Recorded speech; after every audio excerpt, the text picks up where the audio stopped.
لا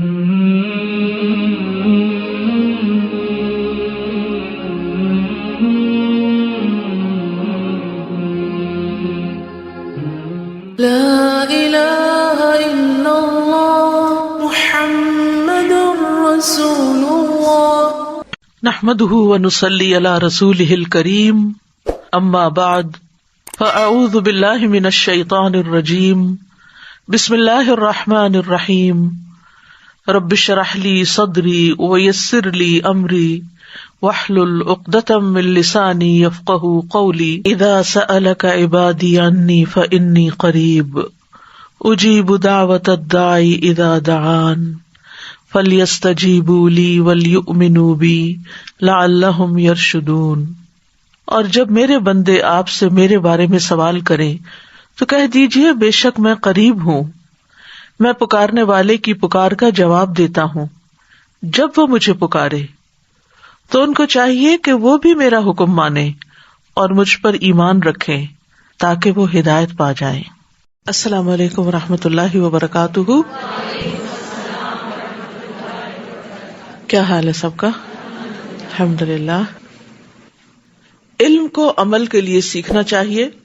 رسول اللہ صلی اللہ علیہ وسلم نے فرمایا، اس شخص کی مثال جو لوگوں کو بھلائی سکھاتا ہے لیکن اپنے آپ کو بھول جاتا ہے، ایک چراغ کی سی ہے جو لوگوں کو تو روشنی دیتا ہے مگر خود کو جلاتا ہے۔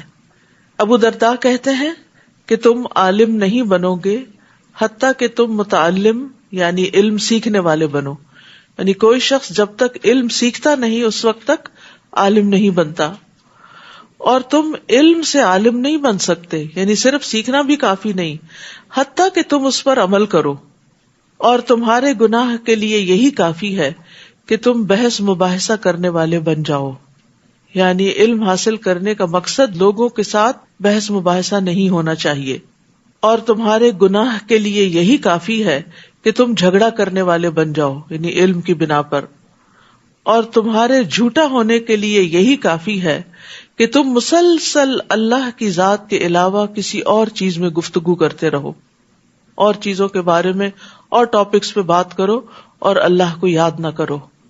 تو خلاصہ یہی ہے کہ انسان جو کچھ سیکھے پھر اس کے بہترین حصے پر عمل بھی کرے۔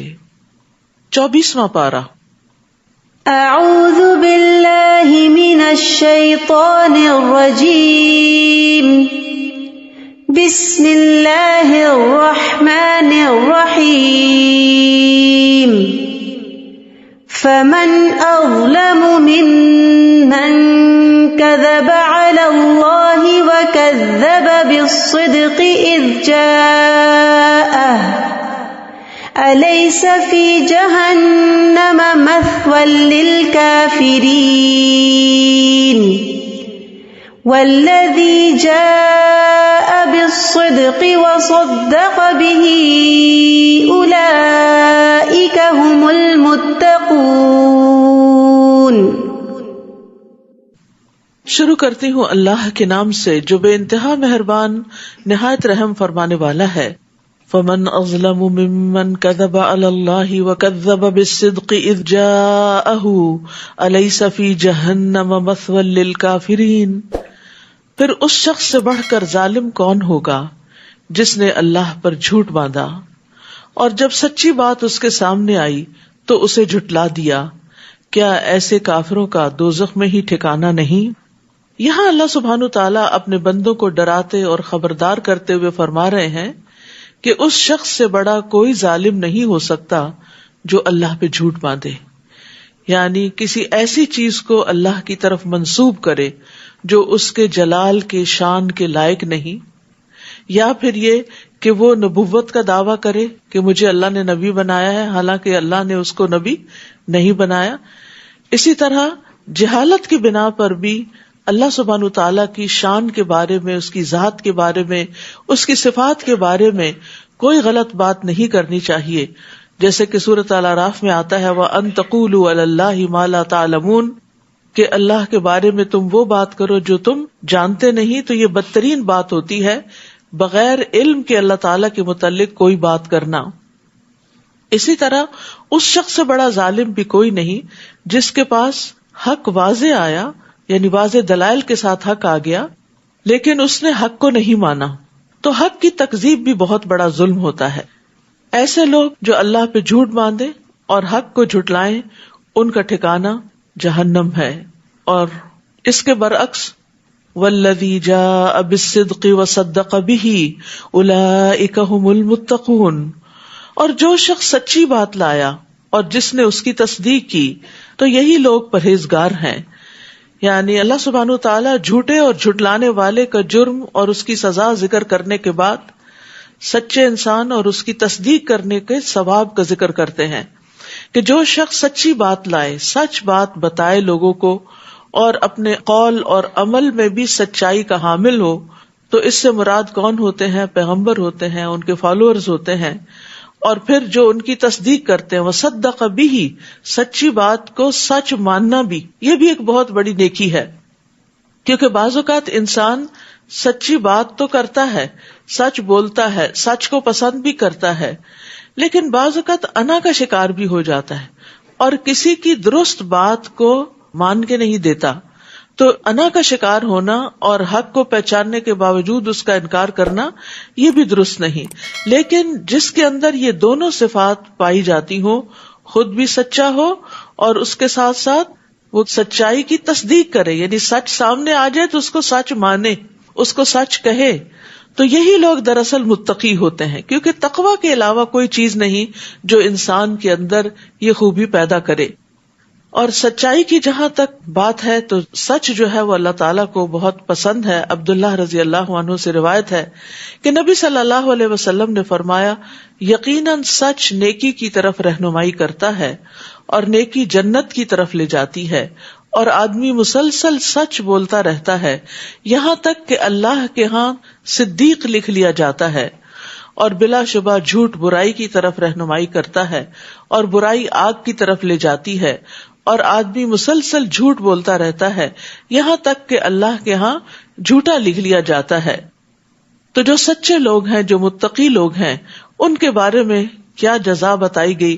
لہم ما یشاؤون عند ربہم ذالک جزاء المحسنین، ان کے لیے وہ ہوگا جو وہ چاہیں گے ان کے رب کے ہاں. یعنی جب اللہ کے پاس واپس لوٹ کر جائیں گے تو انہیں وہ ملے گا جو وہ پسند کریں گے.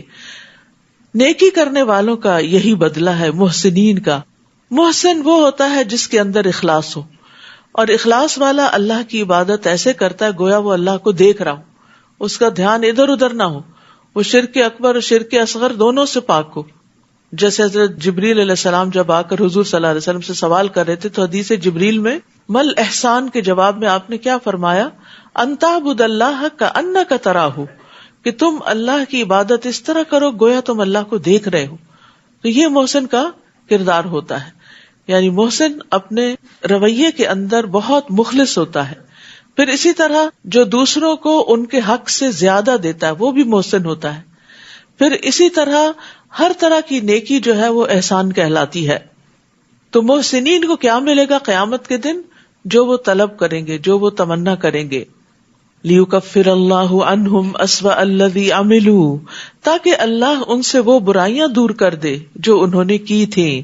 کیونکہ چاہے کوئی محسن ہو، متقی ہو، مومن ہو، کوئی بھی ہو، لیکن یہ پاسبل نہیں ہے کہ کوئی اس سے غلطی نہ ہو. یہ ناممکن ہے، اس سے غلطی ہوگی. ہر انسان سے کوئی کتنا ہی نیک اور پاک باز کیوں نہ ہو، اس سے غلطی ہو جاتی ہے. تو پھر ایسی صورت میں اللہ سبحانہ تعالیٰ محسنین کی برائیاں ان سے دور کر دے گا تاکہ اللہ ان سے وہ برائیاں دور کر دے جو انہوں نے کی تھی. اور جو اچھے کام وہ کرتے رہے انہی کے لحاظ سے انہیں ان کا اجر عطا کرے. کیا اللہ تعالیٰ اپنے بندے کو کافی نہیں؟ اور یہ لوگ آپ کو ان سے ڈراتے ہیں جو اس کے سوا ہیں، اور جسے اللہ گمراہ کر دے اسے کوئی ہدایت دینے والا نہیں. تو یہاں پر ان لوگوں کی بات کی گئی ہے جو لوگوں کو اللہ کے علاوہ غیر اللہ سے ڈراتے، بتوں کی مار سے ڈراتے ہیں یا اپنے دیوتاؤں کے اثرات سے ڈراتے ہیں. لیکن مومن ہمیشہ صرف اللہ سے ڈرتا ہے. غیر اللہ سے ڈرنا مشرکین کا طریقہ ہے. تو انسان جب بھی کوئی کام کرے، جب بھی کوئی رسک لے، تو اس معاملے میں اللہ پر بھروسہ کرے، اللہ سے دعا کرے، کیونکہ اللہ ہی کام بنانے والا ہے. وَتَوَكَّلْ عَلَى الْحَيِّ الَّذِي لَا يَمُوتُ، آپ اس زندہ پر بھروسہ کرو جو کبھی مرے گا نہیں، اور وہ صرف اللہ ہی کی ذات ہے، اور جو اللہ پہ بھروسہ کرتا ہے اللہ اس کو کافی ہو جاتا ہے. اور آپ دیکھیے کہ جب آپ اپنے معاملات اللہ کے سپرد کرتے ہیں اور بھروسہ کرتے ہیں تو آپ کا دل بڑا ہو جاتا ہے، آپ کی ہمت بڑھ جاتی، آپ سمجھتے ہیں کہ کوئی ہے جو یہ سب کچھ کر سکتا ہے. وَمَن يَتَوَكَّلْ عَلَى اللَّهِ فَهُوَ حَسْبُهُ، جو کوئی اللہ پہ بھروسہ کرے تو وہ اسے کافی ہو جاتا ہے. اور اسی طرح اللہ پر بھروسہ کرنے سے انسان کو دشمن سے حفاظت بھی ملتی ہے، جیسا کہ اس مشہور واقعے میں ہم دیکھتے ہیں کہ نبی صلی اللہ علیہ وسلم ایک غزوے کے بعد دوپہر کو کہیں آرام کر رہے تھے ایک درخت کے سائے تلے، اور آپ کی تلوار اس درخت کے ساتھ لٹک رہی تھی. تو اتنے میں ایک دشمن آیا اور اس نے وہ تلوار اتار کر آپ کے اوپر سونت دی اور آپ سے کہا کہ آپ کو مجھ سے کون بچائے گا؟ تو آپ نے کیا فرمایا؟ میرا اللہ. آپ سوچئے وہ کیا سچویشن ہوگی کہ جب سر پہ ایک شخص تلوار لہرائے کھڑا ہے، اس وقت انسان کو کچھ سوچتا بھی نہیں. لیکن انبیاء کا ایمان کامل ایمان ہوتا ہے جس کے اندر توکل بھی ہوتی ہے، کیونکہ توکل بھی ایمان کا حصہ ہے. وَمَن يَهْدِ اللَّهُ فَمَا لَهُ مِن مُضِلٍّ أَلَيْسَ اللَّهُ بِعَزِيزٍ ذِي انتقام. اور جسے اللہ ہدایت دے دے اسے کوئی گمراہ کرنے والا نہیں. کیا اللہ سب پر غالب اور انتقام لینے والا نہیں؟ اور اگر آپ ان سے پوچھیں کہ آسمانوں اور زمین کو کس نے پیدا کیا تو یقیناً کہیں گے کہ اللہ نے. یعنی مشرکین مکہ بھی اس بات کو مانتے تھے کہ آسمان و زمین کا خالق، ہر چیز کا خالق اللہ ہی ہے. ان کے پتھر اور لکڑی کے بت کسی چیز کو پیدا کرنے کے قابل نہیں، بلکہ انہوں نے خود ہی ان کو بنایا ہے. تو یقیناً کہیں گے کہ اللہ نے. آپ انہیں کہیے بھلا دیکھو جنہیں تم اللہ کے سوا پکارتے ہو، اگر اللہ مجھے کوئی تکلیف پہنچانا چاہے تو تمہارے معبود اس کی پہنچائی ہوئی تکلیف کو کیا دور کر سکتے ہیں؟ نہیں. یا اگر وہ مجھ پر رحمت کرنا چاہے تو یہ اس کی رحمت کو روک سکتے ہیں؟ نہیں. آپ ان سے کہیے مجھے اللہ کافی ہے، اور بھروسہ کرنے والے اسی پر ہی بھروسہ کرتے ہیں. قل حسبی اللہ علیہ یتوکل المتوکلون. سورۃ الزمر جو ہے اس میں توحید کا سبق ہے، اور توکل بھی توحید کا ایک حصہ ہے. اور اس توکل کے لیے جو الفاظ استعمال کرنے چاہیے وہ بھی یہاں سکھا دیے گئے ہیں. آپ کہہ دیجئے کہ قل حسبی اللہ، کہ اللہ مجھے کافی ہے. یہ کلمہ جو ہے حسبی اللہ ایک مبارک کلمہ ہے جو دو مقامات پر کہا جاتا ہے. ایک نفع حاصل کرنے کے موقع پر، یعنی جس وقت انسان کو کوئی فائدہ حاصل کرنا ہو، اور دوسرے نقصان کو دور کرنے کے موقع پر. اور ہم دیکھتے ہیں کہ دو عظیم پیغمبروں نے یہ دعا مانگی. ایک تو ابراہیم علیہ السلام نے اس وقت یہ کلمہ پڑھا تھا جب ان کو آگ میں پھینکا جا رہا تھا، اور دوسرے محمد صلی اللہ علیہ وسلم نے جب لوگوں نے مسلمانوں کو ڈرانے کے لیے کہا تھا کہ لوگوں نے تمہارے لیے فوج جمع کر لی ہے تو لوگوں سے ڈرو، تو اس بات نے ان کا ایمان بڑھا دیا اور انہوں نے کہا کہ ہمیں اللہ ہی کافی ہے اور وہ اچھا کارساز ہے.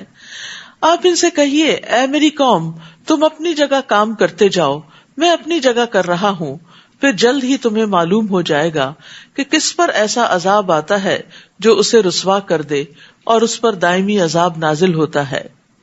تو دنیا اور آخرت میں جو رسوائی ہے وہ اللہ کے عذاب کی شکل میں ہوتی ہے، اور ہم دیکھتے ہیں کہ جس کی انہیں دھمکی دی گئی وہ کفار مکہ کے ساتھ پوری ہو کر رہی.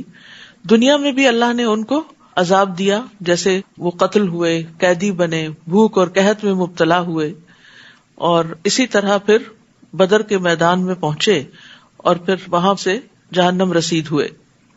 تو انسان کو ہمیشہ اللہ سے اپنے گناہوں کی وجہ سے جو سزا آتی ہے اس سے بچنے کے لیے دعا کرنی چاہیے. اللہم انی اعوذ بک من الفقر والقلۃ والذلۃ وان اظلم او اظلم. اور اسی طرح اللہم احسن عاقبتنا فی الامور کلها واجرنا من خزی الدنیا وعذاب الاخرہ، کہ اللہ ہمارے تمام معاملات کا انجام اچھا کر اور ہمیں دنیا کی رسوائی اور آخرت کے عذاب سے محفوظ فرما.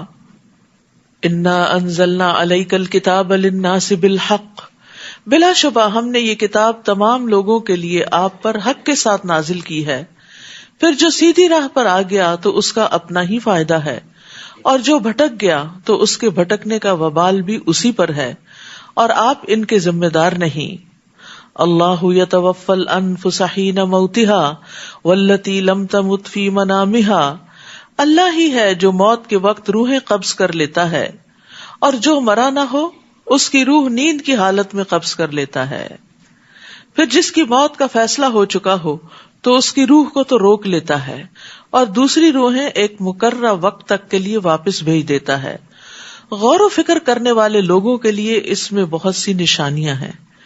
تو اس سے یہ پتہ چلتا ہے کہ جب انسان سوتا ہے تو یہ نیند جو ہے یہ موت کی بہن ہے اور موت کا ہی ایک ایکسپیرینس ہے، اور نیند کی حالت میں ایک روح چلی جاتی ہے جس کی وجہ سے انسان نہ پھر سنتا ہے اور نہ ہی اور کچھ کام کاج کر پاتا ہے، اور وہ ایک اور ہی دنیا میں ہوتا ہے. اسی بنا پہ وہ بعض اوقات مرے ہوئے لوگوں سے بھی جا ملتا ہے، تو وہ اس کی وہ روح ہوتی ہے جو مختلف جگہوں پر مختلف مشاہدات کرتی ہے. اور آپ نے سنا ہوگا کہ کئی لوگ سوتے ہیں اور پھر دوبارہ نہیں اٹھتے، یعنی سوتے میں ہی چلے جاتے ہیں، کیونکہ جس کی موت کا فیصلہ ہو چکا ہو اس کی روح واپس نہیں لوٹائی جاتی بلکہ دوسری بھی لے لی جاتی ہے جو اس کے جسم میں ہوتی ہے. اور یہاں آخر میں جو بات فرمائے گی کہ اس میں غور و فکر کرنے والوں کے لیے نشانیاں ہیں، تو مقاتل کہتے ہیں کہ اس میں ان لوگوں کے لیے نشانیاں ہیں جو قیامت کے دن قبروں سے اٹھنے کے معاملے میں غور و فکر کرتے ہیں کہ قیامت کے دن دوبارہ کیسے اٹھیں گے.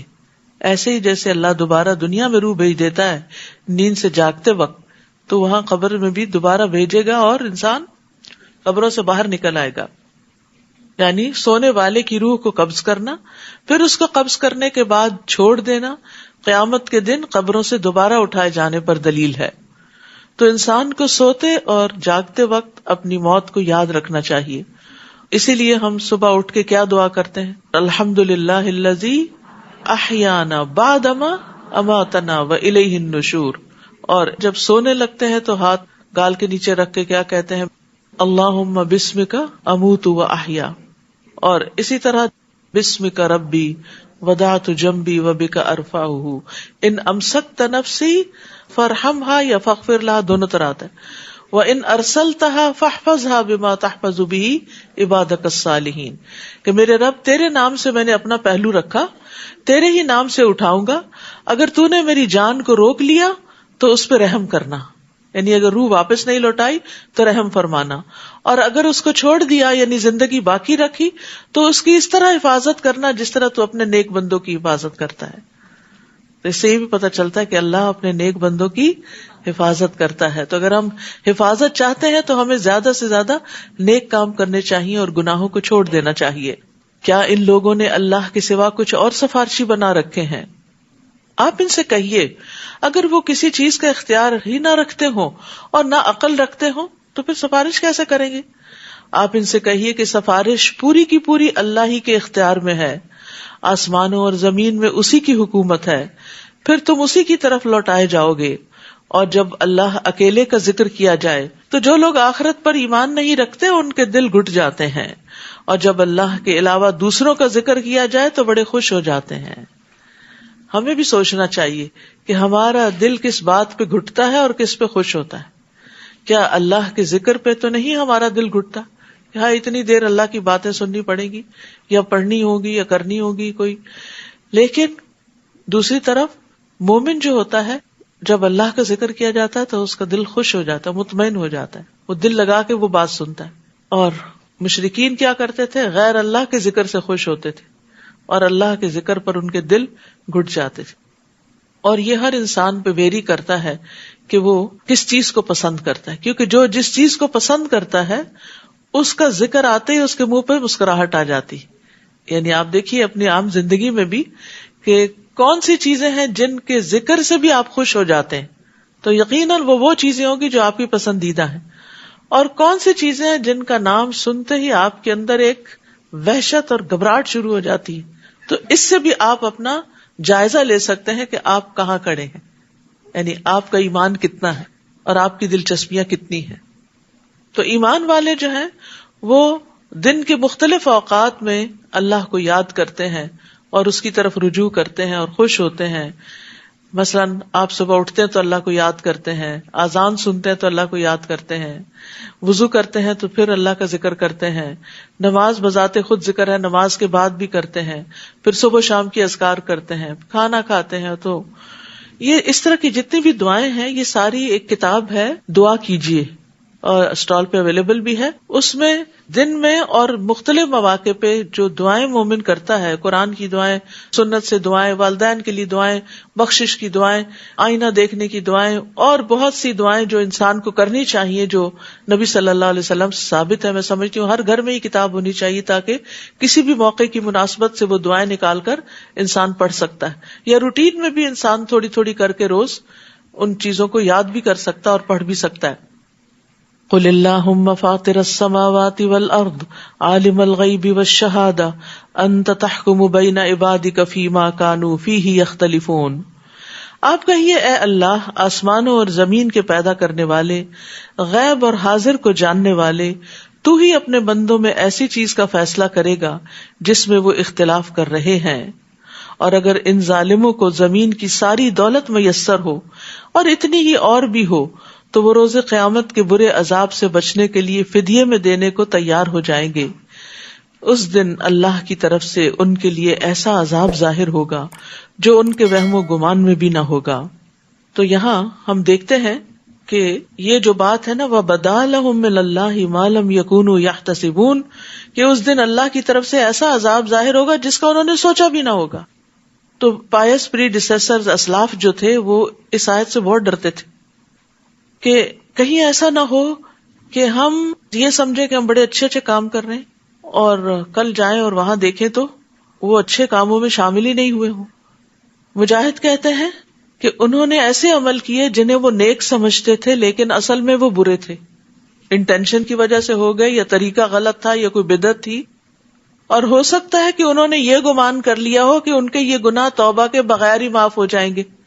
یہ تو چھوٹی سی بات ہے. دیکھیں جن گناہوں کو ہم چھوٹا سمجھتے ہیں نا ان پہ توبہ نہیں کرتے، لیکن کل کو وہی بہت بڑے بن سکتے ہیں. سفیان ثوری کہتے ہیں ریاکاری کرنے والوں کے لیے تباہی ہے، تباہی ہے. یہ آیت ان کے بارے میں ہے، یہ ان کا قصہ ہے. اکرمہ بن عمار کہتے ہیں کہ محمد بن منقدر اپنی موت کے وقت بہت زیادہ گھبرائے، گھبراہٹ طاری ہو گئی. تو ان کو کہا گیا یہ خوف اور گھبراہٹ کس بات پہ ہے؟ انہوں نے کہا کہ اللہ کی کتاب میں ایک آیت ہے جس سے میں ڈرتا ہوں، اور وہ ہے وَبَدَا لَهُم مِّنَ اللَّهِ مَا لَمْ يَكُونُوا يَحْتَسِبُونَ. اور میں ڈرتا ہوں کہ میرے سامنے وہ کچھ نہ آ جائے جس کا مجھے گمان بھی نہ ہو، خیال بھی نہ ہو. ہم اپنے بارے میں یہ سمجھتے رہیں کہ ہاں سب اچھا ہے اور ہم نیک ہیں اور اچھے فرشتے آئیں گے جان لینے کے لیے اور قبر میں بھی سب ٹھیک ہوگا اور آخرت میں بھی ہم امن میں ہوں گے. کس کو پتا؟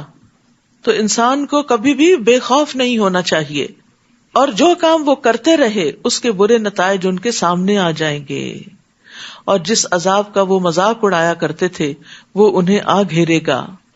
انسان کو جب کوئی تکلیف پہنچتی ہے تو ہمیں پکارتا ہے، پھر جب ہم اسے اپنی نعمت سے نوازتے ہیں تو کہتا ہے مجھے تو یہ چیز علم اور تجربے کی بنا پر حاصل ہوئی ہے. بات یوں نہیں بلکہ یہ ایک آزمائش ہوتی ہے، مگر ان میں سے اکثر نہیں جانتے. دنیا میں بھی انسان بڑی غلط فہمیوں کا شکار رہتا ہے کہ جب اس کو کوئی نعمت ملتی ہے، کوئی کامیابی ملتی ہے تو وہ کیا کہتا ہے کہ یہ تو اس بنا پر ہے کہ میں اس کا تجربہ رکھتا تھا، میں نے اس پہ محنت کی اور یہ میرے علم کی وجہ سے مجھے ملی ہے، یا اللہ نے مجھے وہ چیز سکھائی تھی. حقیقت یہ ہے کہ یہ فتنہ ہے. ہر نعمت جو ہے ایک آزمائش ہے. اب مثال کے طور پر ہمیں اگر نعمت قرآن ملتی ہے تو اس میں ہمارا امتحان بھی ہے کہ ہم اس پر اب جو پڑھ لیا سن لیا عمل کتنا کرتے ہیں، اپنی زندگی کو کتنا بدلتے ہیں. وَلَكِنَّ أَكْثَرَهُمْ لَا يَعْلَمُونَ، لیکن اکثر لوگ یہ بات، یہ نکتہ نہیں جانتے، یہ سمجھتے نہیں کہ نعمت آزمائش ہے اور انسان کا امتحان ہے جس کے وجہ سے اللہ تعالیٰ انہیں ڈھیل دے کے پھر پکڑتا بھی ہے. ایسی ہی بات ان لوگوں نے بھی کہی تھی جو ان سے پہلے گزر چکے، پھر وہ چیز ان کے کسی کام نہ آئی جو وہ کما رہے تھے. یعنی پہلے لوگوں کو بھی اپنے علم اور ہنر اور فن پہ بڑا مان تھا، لیکن وہ چیزیں انہیں اللہ کے عذاب سے بچا نہ سکیں. چنانچہ اپنی بری کمائی کے برے نتائج انہیں بھگتنے پڑے. اور ان لوگوں میں سے جو ظلم کر رہے ہیں وہ بھی عنقریب اپنے کاموں کے برے نتائج بھگت لیں گے، اور یہ لوگ ہمیں عاجز کر سکنے والے نہیں ہیں. کیا انہیں معلوم نہیں کہ اللہ جس کے لیے چاہتا ہے رزق کشادہ کر دیتا ہے اور جس کے لیے چاہتا ہے تنگ کر دیتا ہے. اس میں بھی ان لوگوں کے لیے کئی نشانیاں ہیں جو ایمان لاتے ہیں. قل یا عبادی الذین اسرفوا علی انفسہم لا تقنطوا من رحمت اللہ ان اللہ یغفر الذنوب جميعا انہ هو الغفور الرحیم. آپ لوگوں سے کہہ دیجئے اے میرے بندو جنہوں نے اپنی جانوں پر زیادتی کر لی ہے، اللہ کی رحمت سے مایوس نہ ہو. اللہ یقیناً سارے ہی گناہ معاف کر دیتا ہے کیونکہ وہ غفور الرحیم ہے. یعنی اللہ سبحانہ تعالی اگلے پچھلے سارے گناہوں کو معاف کر سکتا ہے. جیسے کہ حدیث میں آتا ہے کہ ایک شخص کے سارے گناہ معاف کر دیے گئے اس بنا پر کہ اس نے لوگوں کے راستے سے ایک کانٹے دار شاخ ہٹائی تھی، لوگوں کو تکلیف سے بچایا تھا، تو اس بنا پر اس کے گناہ معاف کر دیے گئے. اسی طرح چھوٹے گناہوں کے علاوہ بھی اللہ سبحانہ تعالیٰ بڑے بڑے گناہوں کو معاف کر دیتا ہے. جیسے زنا کرنے والا جب زنا کرتا ہے تو مومن نہیں رہتا، چوری کرنے والا جب چوری کرتا ہے تو مومن نہیں رہتا، شرابی جب شراب پیتا ہے تو مومن نہیں رہتا. لیکن پھر بھی اس کے لیے توبہ کا دروازہ کھلا ہے کہ اگر کوئی شرمندہ ہو کر واپس پلٹتا ہے اور اللہ سے معافی مانگ لیتا ہے اور آئندہ نہ کرنے کا عہد کر لیتا ہے تو اللہ تعالیٰ اس کو بھی معاف کر دیتا ہے. 100 لوگوں کا قاتل بھی بخش دیا گیا تھا جب اس کے دل میں شدید ریگریٹ ہوئی اور اس نے توبہ کے لیے اپنا علاقہ بھی چھوڑ دیا کہ میں اس گناہ سے بہرحال نکلنا چاہتا ہوں، اور وہ ہجرت کر کے دوسری طرف نیک لوگوں کے پاس جا رہا تھا تاکہ ان کی صحبت میں بیٹھ کر وہ اپنی اس برائی کو دور کر سکے. وَأَنِيبُوا إِلَىٰ رَبِّكُمْ، اور اپنے رب کی طرف رجوع کرو. وَأَسْلِمُوا لَهُ، اور اس کا حکم مان لو. مِن قَبْلِ أَن يَأْتِيَكُمُ الْعَذَابُ، اس سے پہلے کہ تم پر عذاب آئے پھر تمہیں کہیں سے بھی مدد نہ مل سکے. یعنی توبہ میں دیر نہیں کرنی چاہیے، بار بار اللہ کی طرف رجوع کرنا چاہیے، بار بار پلٹنا چاہیے، بار بار اپنے اسلام کا اقرار کرنا چاہیے کہ اللہم اسلمت نفسی الیک، اللہ میں نے اپنا آپ تیرے حوالے کر دیا.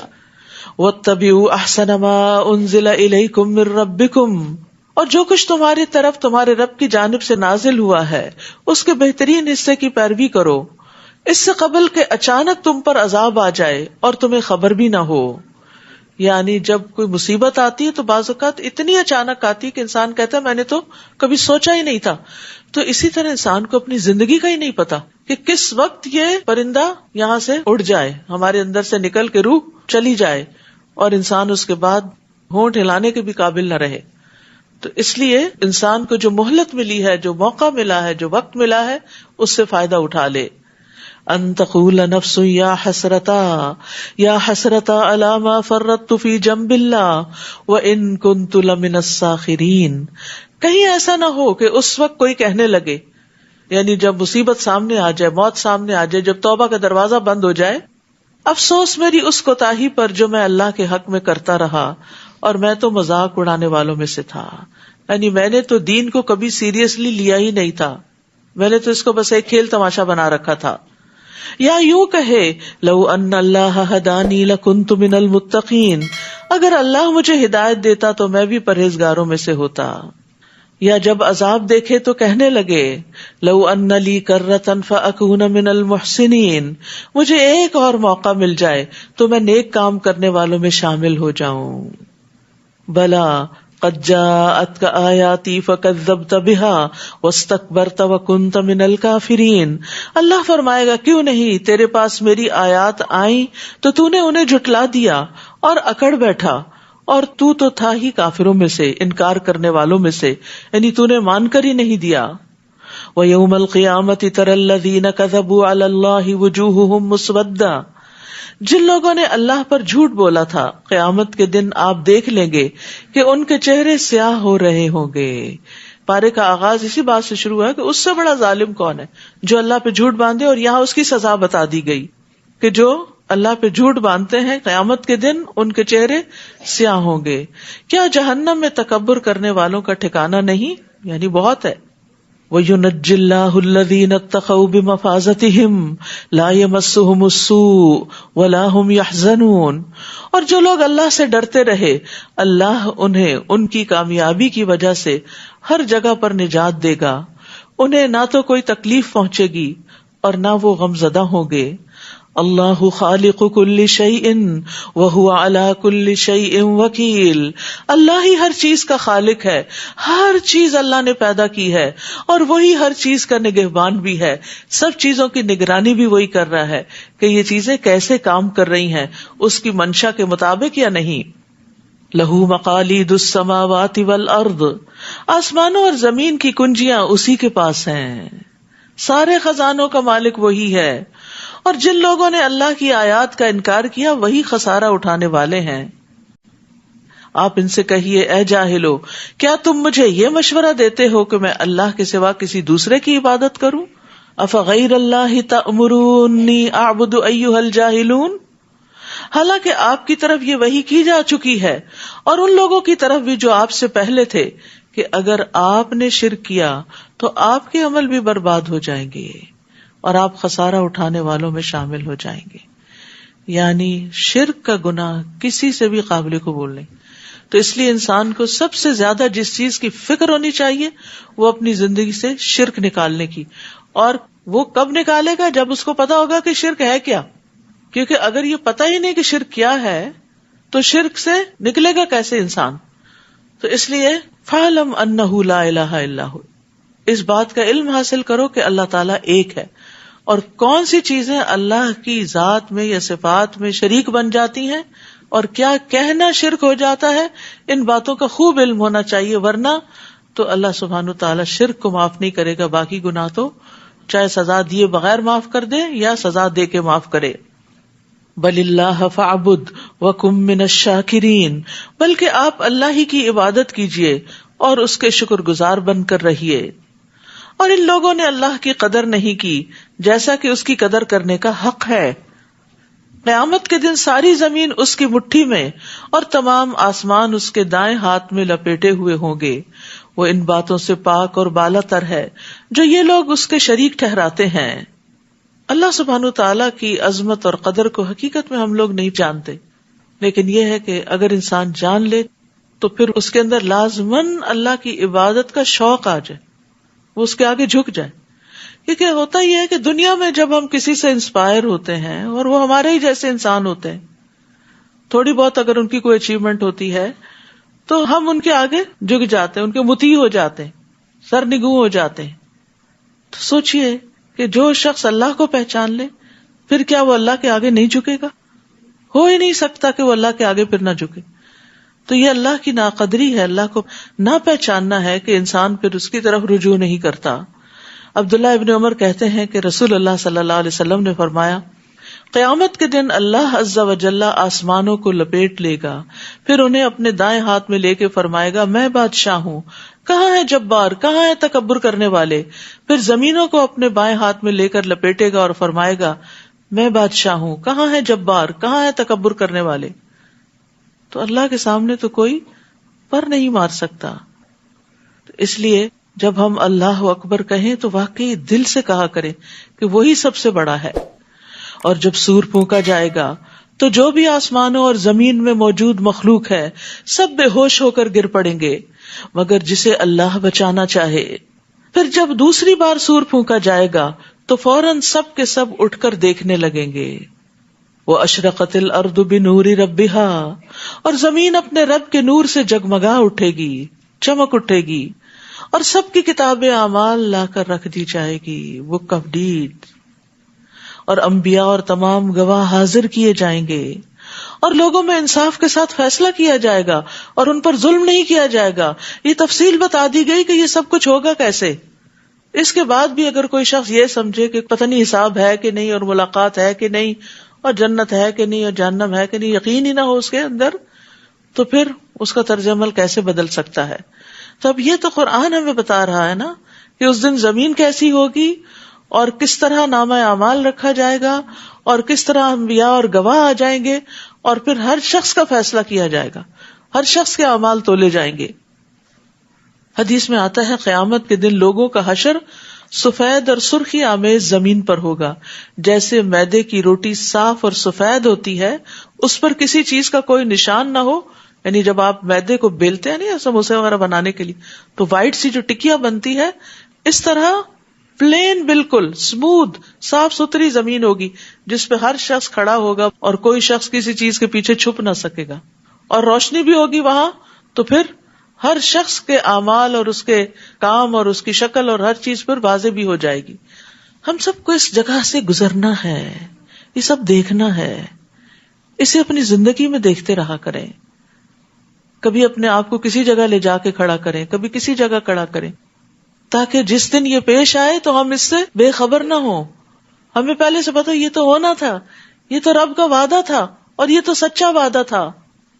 تو جو لوگ اس طرح اس دن کو یاد رکھتے ہیں اور اس کی تیاری کرتے رہتے ہیں، اس دن کے لیے پھر ان کو کوئی ہول نہ ہوگا، وہ امن میں ہوں گے. تو جب اللہ تعالیٰ قیامت کے دن لوگوں کا فیصلہ کرنے آئیں گے تب زمین اس کے نور سے روشن ہوگی. زمین پر روشنی سورج اور چاند کی وجہ سے نہیں ہوگی، کیونکہ سورج چاند تو لپیٹ دیے جائیں گے، ان کی روشنی ختم ہو جائے گی. اور یہ ہم پڑھتے ہیں نا کہ سورج حشر میں بالکل قریب آ جائے گا، تو یہ اس وقت ہوگا جب حشر میں وقوف لمبا ہوگا، ابتدا میں نہیں. اور ہر شخص نے جو عمل کیا ہوگا اسے اس کا پورا بدلہ دے دیا جائے گا، اور جو کچھ وہ کر رہے ہیں اللہ اسے خوب جاننے والا ہے. آپ دیکھیے جو لوگ جاب کرتے ہیں، جو کام کرتے ہیں، اور جب وہ ان کا کام مکمل ہوتا ہے، ان کا ویک مکمل ہوتا ہے یا مہینہ مکمل ہوتا ہے تو ان کو سیلری ملتی ہے، تو وہ ان کے کام کی اجرت ہوتی ہے، ان کی مزدوری ہوتی ہے. اسی طرح قیامت کے دن بھی ہمارے اعمال کی اجرت ہمیں دی جائے گی، پورا پورا بدلہ، کیونکہ وہ بدلے کا دن ہے. تو انسان کو سوچنا چاہیے کہ اس دن کے لیے جو اعمال کر رہا ہے ان میں وہ کتنا سنجیدہ اور کتنا کمیٹڈ ہے. اور جن لوگوں نے کفر کیا ہوگا انہیں گروہ در گروہ جہنم کی طرف ہانکا جائے گا، یہاں تک کہ جب وہ جہنم پر پہنچ جائیں گے تو اس کے دروازے کھول دیے جائیں گے، اور اس کے داروغے انہیں کہیں گے کیا تمہارے پاس تمہیں میں سے رسول نہیں آئے تھے جو تمہیں رب کی آیات پڑھ کر سناتے؟ کیونکہ ہر شخص پڑھا لکھا نہیں ہوتا کہ خود سے پڑھ سکے، تو اس لیے پڑھ کے سنانے کی جب بات کی گئی تو حجت ہی تمام کر دی گئی. اور اس دن کے لیے پیش ہونے سے تمہیں ڈراتے تھے. وہ کہیں گے کیوں نہیں، مگر کافروں پر عذاب کا حکم ثابت ہو کر رہا. اب یہ ہے کہ کفار کے بھی مختلف گروہ ہوں گے، یعنی جس طرح کے مجرم ہوں گے وہ ایسے لوگ اکٹھے کر دیے جائیں گے، مخصوص دروازے سے داخل ہوں گے. اسی طرح متقی لوگوں کے بھی الگ الگ گروہ ہوں گے، کوئی مقربین ہوں گے اور کوئی صالحین ہوں گے اور کوئی انبیاء ہوں گے، شہداء ہوں گے. تو جنت کے بھی مختلف درجے ہیں اور مختلف لیولز ہیں، اور پھر جیسا جس کا عمل ہوگا. قیل ادخلوا ابواب جہنم خالدین فیہا فبئس مثوی المتکبرین. انہیں کہا جائے گا یعنی جہنم والوں کو کہ جہنم کے دروازوں سے داخل ہو جاؤ، تم ہمیشہ اس میں رہو گے. تکبر کرنے والوں کے لیے یہ کیسا برا ٹھکانہ ہوگا. اور جو لوگ اپنے رب سے ڈرتے رہے انہیں گروہ در گروہ جنت کی طرف چلایا جائے گا، یہاں تک کہ جب وہ اس کے پاس پہنچ جائیں گے اور اس کے دروازے پہلے سے ہی کھول دیے جائیں گے تو اس کے داروغے انہیں کہیں گے تم پر سلامتی ہو، خوش ہو جاؤ اور ہمیشہ کے لیے جنت میں داخل ہو جاؤ. تو یہاں جنتیوں کے گروہوں کا بھی ذکر ہے کہ ان کے تقوی کے لیول کے اعتبار سے ان کے گروہ بنیں گے. ابو ہریرہ کہتے ہیں کہ نبی صلی اللہ علیہ وسلم نے فرمایا پہلی جماعت جو جنت میں داخل ہوگی ان کے چہرے 14ویں رات کے چاند کی طرح چمکتے ہوں گے، اور جو ان کے بعد داخل ہوں گے وہ جگمگاتے ستاروں کی طرح ہوں گے. ان سب کے دل الفت و محبت میں ایک شخص کی طرح ہوں گے، ان میں سے نہ کسی کا بات میں اختلاف ہوگا نہ باہم دشمنی ہوگی. یہ اہل جنت کی شان ہے کہ آپس میں نہ دل میں کوئی بات اور نہ زبان پہ کوئی بات، کوئی کلیشز نہیں ہوں گے، کوئی اختلاف نہیں ہوں گے، بلکہ ایک دل کی طرح ہوں گے، سب ایک دوسرے سے محبت کرتے ہوں گے. جنت کا دروازہ سب سے پہلے آپ صلی اللہ علیہ وسلم کے لیے کھولا جائے گا. رسول اللہ صلی اللہ علیہ وسلم نے فرمایا میں قیامت کے دن جنت کے دروازے پر آؤں گا اور اسے کھلواؤں گا. پھر جنت کا داروغہ کہے گا آپ کون ہیں؟ میں کہوں گا محمد. وہ کہے گا مجھے آپ سے پہلے کسی کے لیے دروازہ کھولنے کا حکم نہیں دیا گیا. یعنی آپ ہی ایک طرح سے افتتاح کریں گے، اوپننگ کریں گے، سب سے پہلے آپ انٹر ہوں گے اور پھر آپ کی امتی ساتھ داخل ہوں گے. اور اس وقت وہ کیا کہیں گے؟ وَقَالُوا الْحَمْدُ لِلَّهِ الَّذِي صَدَقَنَا وَعْدَهُ. وہ کہیں گے اللہ کا شکر ہے جس نے ہمارے ساتھ اپنا وعدہ سچا کر دکھایا اور ہمیں اس سرزمین کا وارث بنا دیا کہ اس جنت میں ہم جہاں چاہیں رہیں. عمل کرنے والوں کے لیے یہ کیسا اچھا اجر ہے. اتنی چوائسز ہوں گی ہر جنتی کے لیے کہ جہاں اس کا دل چاہے گا وہ چلا جائے گا. دنیا میں اگر آپ کسی اچھے جگہ پر ہالیڈیز کے لیے جانا بھی چاہیں تو پہلے آپ کو پیسے جمع کرنے ہوتے ہیں, پھر اس کے بعد وہ ساری اس کے ریویوز دیکھتے ہیں, پھر بکنگ کراتے ہیں, پھر کبھی فلائٹس کینسل ہو جاتی ہیں, کیا کیا مسائل ہوتے ہیں, کتنے ترددات ہوتے ہیں. اور پھر وہاں پہنچ کر بھی بعض اوقات آپ کو اپنی پسند کا ویو نہیں ملتا, کمرہ نہیں ملتا, پسند کا ویدر نہیں ملتا, کئی چیزیں, یعنی وہ تھوڑی سی خوشی ہوتی ہے اور اس کے ساتھ بے شمار ترددات لگے ہوتے.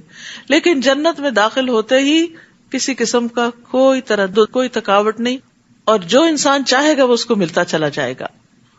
اور یہ کس کا اجر ہے؟ عمل کرنے والوں کے لیے یہ کیسا اچھا اجر ہے. اصل بات ہے عمل کی. وَتَرَى الْمَلَائِكَةَ حَافِّينَ مِنْ حَوْلِ الْعَرْشِ, نیز اس دن آپ دیکھیں گے کہ فرشتے عرش کے گرد حلقہ باندھے ہوئے, یعنی سراؤنڈ کر رہے ہوں گے, اپنے رب کی تعریف کے ساتھ تسبیح کر رہے ہیں, اور لوگوں میں انصاف کے ساتھ فیصلہ کیا جائے گا, اور سب کہیں گے وقیل الحمد للہ رب العالمین, سب تعریف اللہ کے لیے ہے جو تمام جہانوں کا رب ہے.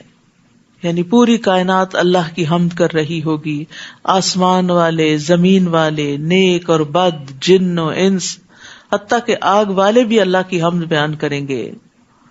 تو الحمدللہ آدم علیہ السلام کا پہلا جملہ تھا.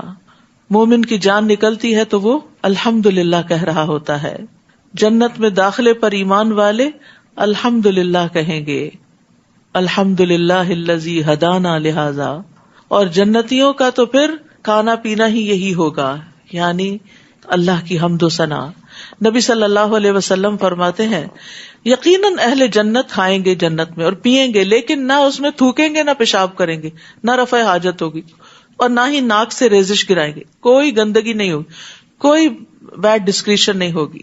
صحابہ نے پوچھا پھر ان کے کھانے کا کیا بنے گا, یعنی جو کھانا اندر لے کے جائیں گے اس کا کیا ہوگا؟ آپ نے فرمایا ایک ڈکار آئے گی اور کستوری کے پسینے کی طرح پسینہ آئے گا, یعنی خوشبودار پسینے کی شکل میں وہ جسم سے نکل جائے گا. ان کو تسبیح و تحمید اس طرح الہام کر دیے جائیں گے جس طرح سانس کو الہام کر دیا جاتا ہے. سانس کو اللہ نے الہام کیا, اسی لیے خود ہی خود کام کر رہا ہے, ہمیں اس کو کھینچنا نہیں پڑتا. اگر ہر دفعہ ہمیں کھینچ کے باہر نکالنا پڑتا تو کیا حال ہوتا, یعنی سانس کے لیے زور نہیں لگانا پڑتا. تو وہاں بھی تسبیح پڑھنے کے لیے بھی زبان ایسی رواں ہو جائے گی. کچھ لوگ دنیا میں بھی اتنا اللہ کا ذکر کرتے ہیں کہ ان کی زبانوں پہ تسبیح پھر اٹکتی نہیں, چلتی چلی جاتی. اب دیکھیں کہ جب رات کو نبی صلی اللہ علیہ وسلم سوتے تھے تو تسبیح کرتے تھے, سبحان اللہ پڑھتے تھے, تسبیح کرتے تھے. تو آپ بھی ذرا تجربہ کر کے دیکھیں کہ کیا آپ کی زبان چلتی ہے, کیونکہ کچھ دن ہوتے ہیں جن میں انسان تسبیح کرتے کرتے سوتا ہے, اور کچھ دن ایسے ہوتے ہیں کہ جب زبان اٹکتی ہے. تو سوچے کریں کہ آج اٹکی کیوں ہے, کہیں اللہ سبحانہ تعالیٰ کے حق میں کوئی ایسی کمی تو نہیں کی, کوئی ایسا گناہ تو نہیں کیا کہ زبان اٹک رہی ہے اور توفیق نہیں ہو رہی مجھے. سورۃ غافر, اس کو غافر بھی کہتے ہیں, مومن بھی کہتے ہیں, دونوں نام ہیں اس کے. بسم اللہ الرحمن الرحیم. حامیم. تنزیل الکتاب من اللہ العزیز العلیم. غافر الذنب وقابل التوب شدید العقاب ذی الطول لا الہ الا هو الیہ المصیر. بسم اللہ الرحمن الرحیم. حامیم, یہ کتاب اللہ کی طرف سے نازل ہوئی ہے. آپ نے دیکھو گا اکثر صورتوں کا آغاز جو ہوتا ہے وہ اس بات کی یقین دہانی کرانے کے لیے ہوتا ہے کہ یہ اللہ کی کتاب ہے, یہ اس کی واضح آیات ہیں, یہ اللہ کی طرف سے نازل ہوئی ہے, اس کتاب میں کوئی شک نہیں ہے, تاکہ پڑھنے سے پہلے ایک یاد دہانی ہو جائے کہ جو ہم پڑھنے جا رہے ہیں یہ کوئی معمولی کلام نہیں ہے, یہ اللہ کا کلام ہے. یہ کتاب اللہ کی طرف سے نازل ہوئی ہے جو غالب ہے، سب کچھ جاننے والا ہے، وہ گناہ بخشنے والا، توبہ قبول کرنے والا، سخت سزا دینے والا اور صاحب فضل ہے، اس کے سوا کوئی الہ نہیں، اسی کی طرف سب کو لوٹ کر جانا ہے۔ تو توبہ کرنے والے گناہگار کے لیے دو رحمتیں ہیں، ایک یہ کہ اللہ اس کی توبہ قبول کر لیتا ہے، دوسری یہ کہ اس کی توبہ کو نیکی بنا دیتا ہے، اور اگر وہ نادم ہو تو اس کے نامہ اعمال سے بھی مٹا دیا جاتا ہے، اور وہ ایسا ہو جاتا ہے جیسے اس نے گناہ کیا ہی نہ ہو۔ التائب من الذنب کمن لا ذنب لہ، گناہ سے توبہ کر لینے والا ایسا ہو جاتا ہے جیسے اس نے گناہ کیا ہی نہیں تھا، صاف ستھرا ہو جاتا ہے۔ تو جس طرح ہم جسمانی طہارت کا اہتمام کرتے ہیں، اسی طرح ہمیں اپنی روحانی طہارت کا بھی اہتمام کرتے رہنا چاہیے۔ اس کو بڑھاپے کے لیے نہیں چھوڑ دینا چاہیے، حج عمرے کے لیے نہیں چھوڑ دینا چاہیے کہ وہاں جائیں گے تو توبہ کریں گے، ڈیلی بیسس پر توبہ ہونی چاہیے۔ ایک دن منہ نہ دھوئیں تو آپ دیکھیں کیا حال ہوتا ہے آپ کا۔ ایک دن تجربہ کریں، جب نماز نہیں پڑھنی تو منہ نہ دھوئیں، پھر کیسا دن ہوگا، ایسے لگے جیسے کوئی بوجھ اٹھا کے پھر رہے ہیں، حالانکہ وہ فزیکلی تو کوئی بوجھ نہیں ہوتا۔ تو اسی طرح اگر ایک دن بھی توبہ نہیں کرتے تو دلوں پہ بوجھ آ جاتا ہے، اور اس بوجھ کے ساتھ پھر ہم پریشان چلتے پھرتے رہتے ہیں۔ تو جب بھی دل تنگ ہو، جب بھی دل پہ پریشانی ہے، اکیلے بیٹھ جائیں، تھوڑا سا روئیں، اللہ سے باتیں کریں، معافی مانگیں، کیونکہ اللہ سبحانہ وتعالیٰ اخلاص کے ساتھ کی ہوئی دعا قبول کرتا ہے، غافل دل کی نہیں۔ کیونکہ بعض اوقات ہم دعا مانگ رہے ہوتے ہیں، دھیان ہمارا کہیں سے کہیں ہوتا ہے۔ اللہ کی آیات میں صرف وہی لوگ جھگڑا کرتے ہیں جو کافر ہیں، لہذا ان کا دنیا کے ملکوں میں چلنا پھرنا آپ کو کسی دھوکے میں نہ ڈال دے۔ ان سے پہلے قوم نوح اور رسولوں کے مخالف کئی جماعتوں نے انہیں جھٹلایا، اور ہر قوم نے اپنے رسول کو گرفتار کرنے کا ارادہ کیا اور باطل کے ساتھ جھگڑا کیا تاکہ باطل سے حق کو شکست دے سکیں۔ پھر میں نے انہیں پکڑ لیا تو دیکھو میری سزا کیسی تھی۔ اسی طرح آپ کے رب کا یہ حکم ان لوگوں پر صادق آ گیا کہ جن لوگوں نے کفر کیا وہی اہل دوزخ ہیں۔ الذین یحملون العرش ومن حولہ یسبحون بحمد ربہم ویؤمنون بہ، جو فرشتے عرش اٹھائے ہوئے ہیں اور جو اس کے ارد گرد ہوتے ہیں، سب اپنے رب کی حمد کے ساتھ اس کی تسبیح کرتے اور اس پر ایمان رکھتے ہیں، اور مومن بندوں کے لیے بخشش طلب کرتے ہیں۔ فرشتے بھی ایمان والوں کے لیے دعا استغفار کرتے ہیں اور کہتے ہیں اے ہمارے رب، تو نے اپنی رحمت اور علم سے ہر چیز کا احاطہ کر رکھا ہے، لہذا جن لوگوں نے توبہ کی اور تیری راہ کی پیروی کی انہیں بخش دے۔ توبہ کرنے والوں کو بخش دے، سفارش کر رہے ہوتے ہیں، اور دوزخ کے عذاب سے بچا لے۔ کتنی بڑی خوشخبری ہے اس میں۔ تو کون ہے وہ فرشتے جو عرش اٹھائے ہوئے ہیں؟ وہ کتنے بڑے ہیں اس کے بارے میں حدیث میں آتا ہے، نبی صلی اللہ علیہ وسلم نے فرمایا، مجھے یہ اجازت دی گئی ہے کہ میں اللہ کے عرش کے اٹھانے والے فرشتوں میں سے کسی فرشتے کے بارے میں بیان کروں کہ اس کے کانوں کی لو سے کندھے تک، یعنی یہاں سے لے کے نیچے کندھا، یہ بس اتنی سی جو ہمارا اتنا سا حصہ ہے، اس کے درمیان کا فاصلہ 700 سال کی مسافت جتنا ہے، یعنی اتنی لمبی گردنیں ہیں صرف ان کی۔ تو ان کے ہاتھ پاؤں اور باقی جسم کتنا بڑا ہوگا جو عرش اٹھائے ہوئے ہیں۔ عرش ساری مخلوقات میں سے، زمین اور آسمان اور کرسی، ہر مخلوق سے بڑی مخلوق ہے، ساری مخلوقات کی چھت ہے وہ ایک طرح سے۔ تو یہاں پر فرشتوں کی اور عام فرشتوں کی نہیں، ان فرشتوں کی سفارش ہے جو عرش اٹھائے ہوئے ہیں۔ اسی طرح کچھ اور اعمال بھی ہوتے ہیں جن کی وجہ سے فرشتے ہمارے لیے دعائیں کرتے ہیں۔ نماز کے بعد جائے نماز پہ بیٹھے رہنا، اگر وقت اجازت دے، کیونکہ کچھ لوگ تو سلام ابھی آدھا ہی ہوتا ہے وہ پاؤں پہ کھڑے ہو جاتے ہیں۔ تو سکون سے نماز کے بعد کے اذکار کرنے چاہیے، الا یہ کہ واقعی حقیقی مجبوری ہو، کوئی بہت جلدی ہو، لیکن دن کی ہر نماز ہی تو جلدی نہ ہو، کوئی تو اللہ کے لیے بھی ہو۔ تو جتنی دیر انسان مصلی پہ ہوتا ہے اتنی دیر وہ اس کے لیے دعا کرتے رہتے ہیں۔ کیا دعا ہوتی ہے؟ اللہم اغفر لہ، اللہم ارحمہ، اللہ اس کو بخش دے، اللہ اس پہ رحم فرما۔ پھر ہے باوضو ہو کر سونا۔ جو شخص رات کو باوضو سوتا ہے اس کے بستر میں فرشتہ رات گزارتا ہے۔ جب بھی وہ رات کی کسی گھڑی میں نیند سے بیدار ہوتا ہے تو فرشتہ کہتا ہے اللہ اپنے اس بندے کو بخش دے، اس لیے کہ یہ باوضو ہو کر سویا تھا۔ پھر اگر کوئی بیمار ہو تو اس کی عیادت کے لیے جانے والوں کے لیے 70,000 فرشتے صبح کے وقت اگر کوئی عیادت کرے تو شام تک دعائیں کرتے ہیں، اور شام کے وقت کرے تو صبح تک کرتے ہیں۔ پھر اسی طرح لوگوں کو خیر کی بات سکھانا، خیر کی بات دوسروں کو سکھانا، چاہے آپ اپنی اولاد کو سکھا رہے ہیں، اپنے رشتہ داروں کو سکھا رہے ہیں، اپنے دوستوں کو سکھا رہے ہیں، یا جاننے والے اور نہ جاننے والے سب کو سکھا رہے ہیں، تو رسول اللہ صلی اللہ علیہ وسلم نے فرمایا یقیناً اللہ اور اس کے فرشتے اور تمام اہل زمین اور آسمان، یہاں تک کہ چونٹی اپنے سوراخ میں اور مچھلیاں پانی میں اس شخص کے لیے دعائے خیر کرتی ہیں. یعنی اللہ تعالیٰ رحمت بھیجتے، فرشتے اور باقی مخلوق جو ہیں وہ دعائے خیر کرتی ہیں جو لوگوں کو بھلائی کی باتیں سکھاتا ہے.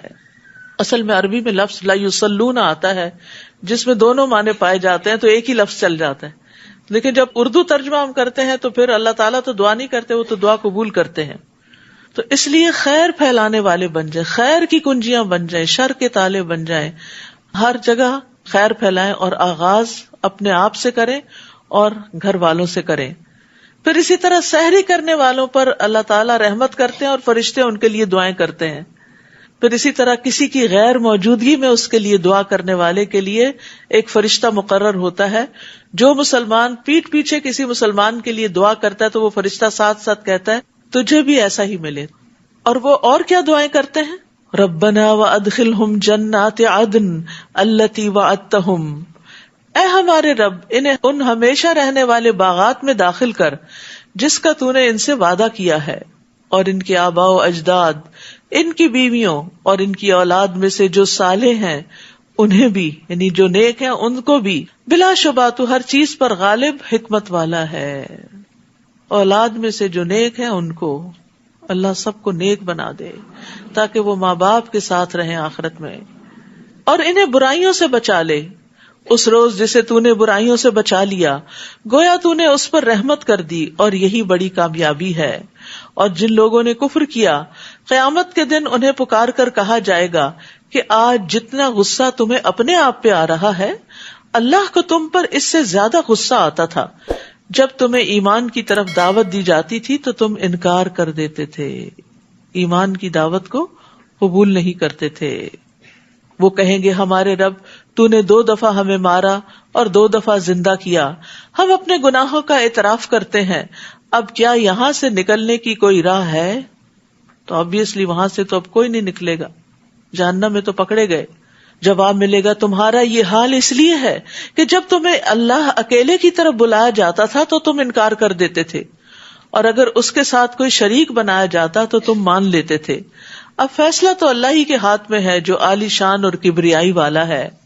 وہی تو ہے جو تمہیں اپنی نشانیاں دکھاتا ہے اور آسمان سے تمہارے لیے رزق اتارتا ہے، مگر ان باتوں سے سبق تو وہی حاصل کرتا ہے جو اس کی طرف رجوع کرتا ہو. لہذا اللہ کو خالصتاً اس کی حاکمیت تسلیم کرتے ہوئے پکارا کرو، اگرچہ کافر اسے برا ہی مانے کہ تم ایک اللہ کو کیوں پکارتے ہو. رفیع الدرجات ذو العرش یلقی الروح من امرہ علی من یشاء من عبادہ لینذر یوم الطلاق. وہ بلند درجوں والا ہے، عرش کا مالک ہے، وہ اپنے بندوں میں سے جس پر چاہتا ہے اپنے حکم سے روح یعنی وحی نازل کرتا ہے تاکہ وہ لوگوں کو ملاقات کے دن سے ڈرائے، یعنی قیامت کے دن سے. تو اللہ سبحانہ وتعالیٰ اپنے عرش پر مستوی ہے، اور اللہ نے اپنے ہاتھ سے عرش کی تخلیق کی ہے. حدیث میں آتا ہے کہ اللہ نے 4 چیزوں کو اپنے ہاتھ سے بنایا: عرش، قلم، آدم اور جنت عدن، اور باقی مخلوقات کو کن کہہ کر تو وہ ہو گئی. اللہ کے عرش کی مقدار کو اس کے سوا کوئی نہیں جانتا کہ وہ کتنا بڑا ہے، نو ون نوز. اور کرسی اس کے قدم رکھنے کی جگہ ہے. عرش تمام مخلوقات سے اونچا ہے. اللہ نے 7ویں آسمان سے اوپر پانی بنایا ہے اور پانی کے اوپر عرش ہے. یعنی یہاں ہم ایک آسمان کو بس دیکھتے ہیں، اس کے اوپر ایک اور پھر اور پھر اور پھر اور پھر اور پھر اور اس کے اوپر پانی، اس کے اوپر عرش ہے. جنت کے 100 درجے ہیں. نبی صلی اللہ علیہ وسلم نے فرمایا جنت میں 100 درجے ہیں، ہر 2 درجوں کے درمیان 100 سال کا فاصلہ ہے، جیسا کہ زمین اور آسمان کے درمیان. اور فردوس اس کا اعلیٰ ترین درجہ ہے، اس سے جنت کی 4 نہریں نکلتی ہیں، اس کے اوپر عرش ہے، یعنی فردوس سے بھی ابو. جب بھی تم اللہ سے سوال کرو تو اس سے جنت الفردوس کا سوال کرو. میں سوچتی ہوں حضرت آسیہ کتنی عقل مند تھی، انہوں نے دعا کی رب ابنی لی عندک بیتن فی الجنہ. اپنے پاس قرب چاہیے تھا نا رب کا، حالانکہ دنیا میں اس کو کون سی نعمت تھی جو نہ ملی ہوئی ہوگی. وہ فرعون کی بیوی تھی، لیکن اس کی چاہت دنیا نہیں تھی، اس کی چاہت جنت تھی، اور جنت کا بھی اعلیٰ ترین درجہ. ابو ہریرہ کہتے ہیں کہ نبی صلی اللہ علیہ وسلم نے فرمایا، بس جب تم اللہ سے سوال کرو تو فردوس کا سوال کرو، کیونکہ وہ جنت کا بہترین اور بلند ترین حصہ ہے. اس کے اوپر رحمان کا عرش ہے اور اسی سے جنت کی نہریں نکلتی ہیں. تو یاد رکھیے عرش بہت بلند ہے اور رب اس سے بھی بلند ہے، اور عرش کے اوپر ایک کتاب بھی ہے. کون سی؟ لوح محفوظ.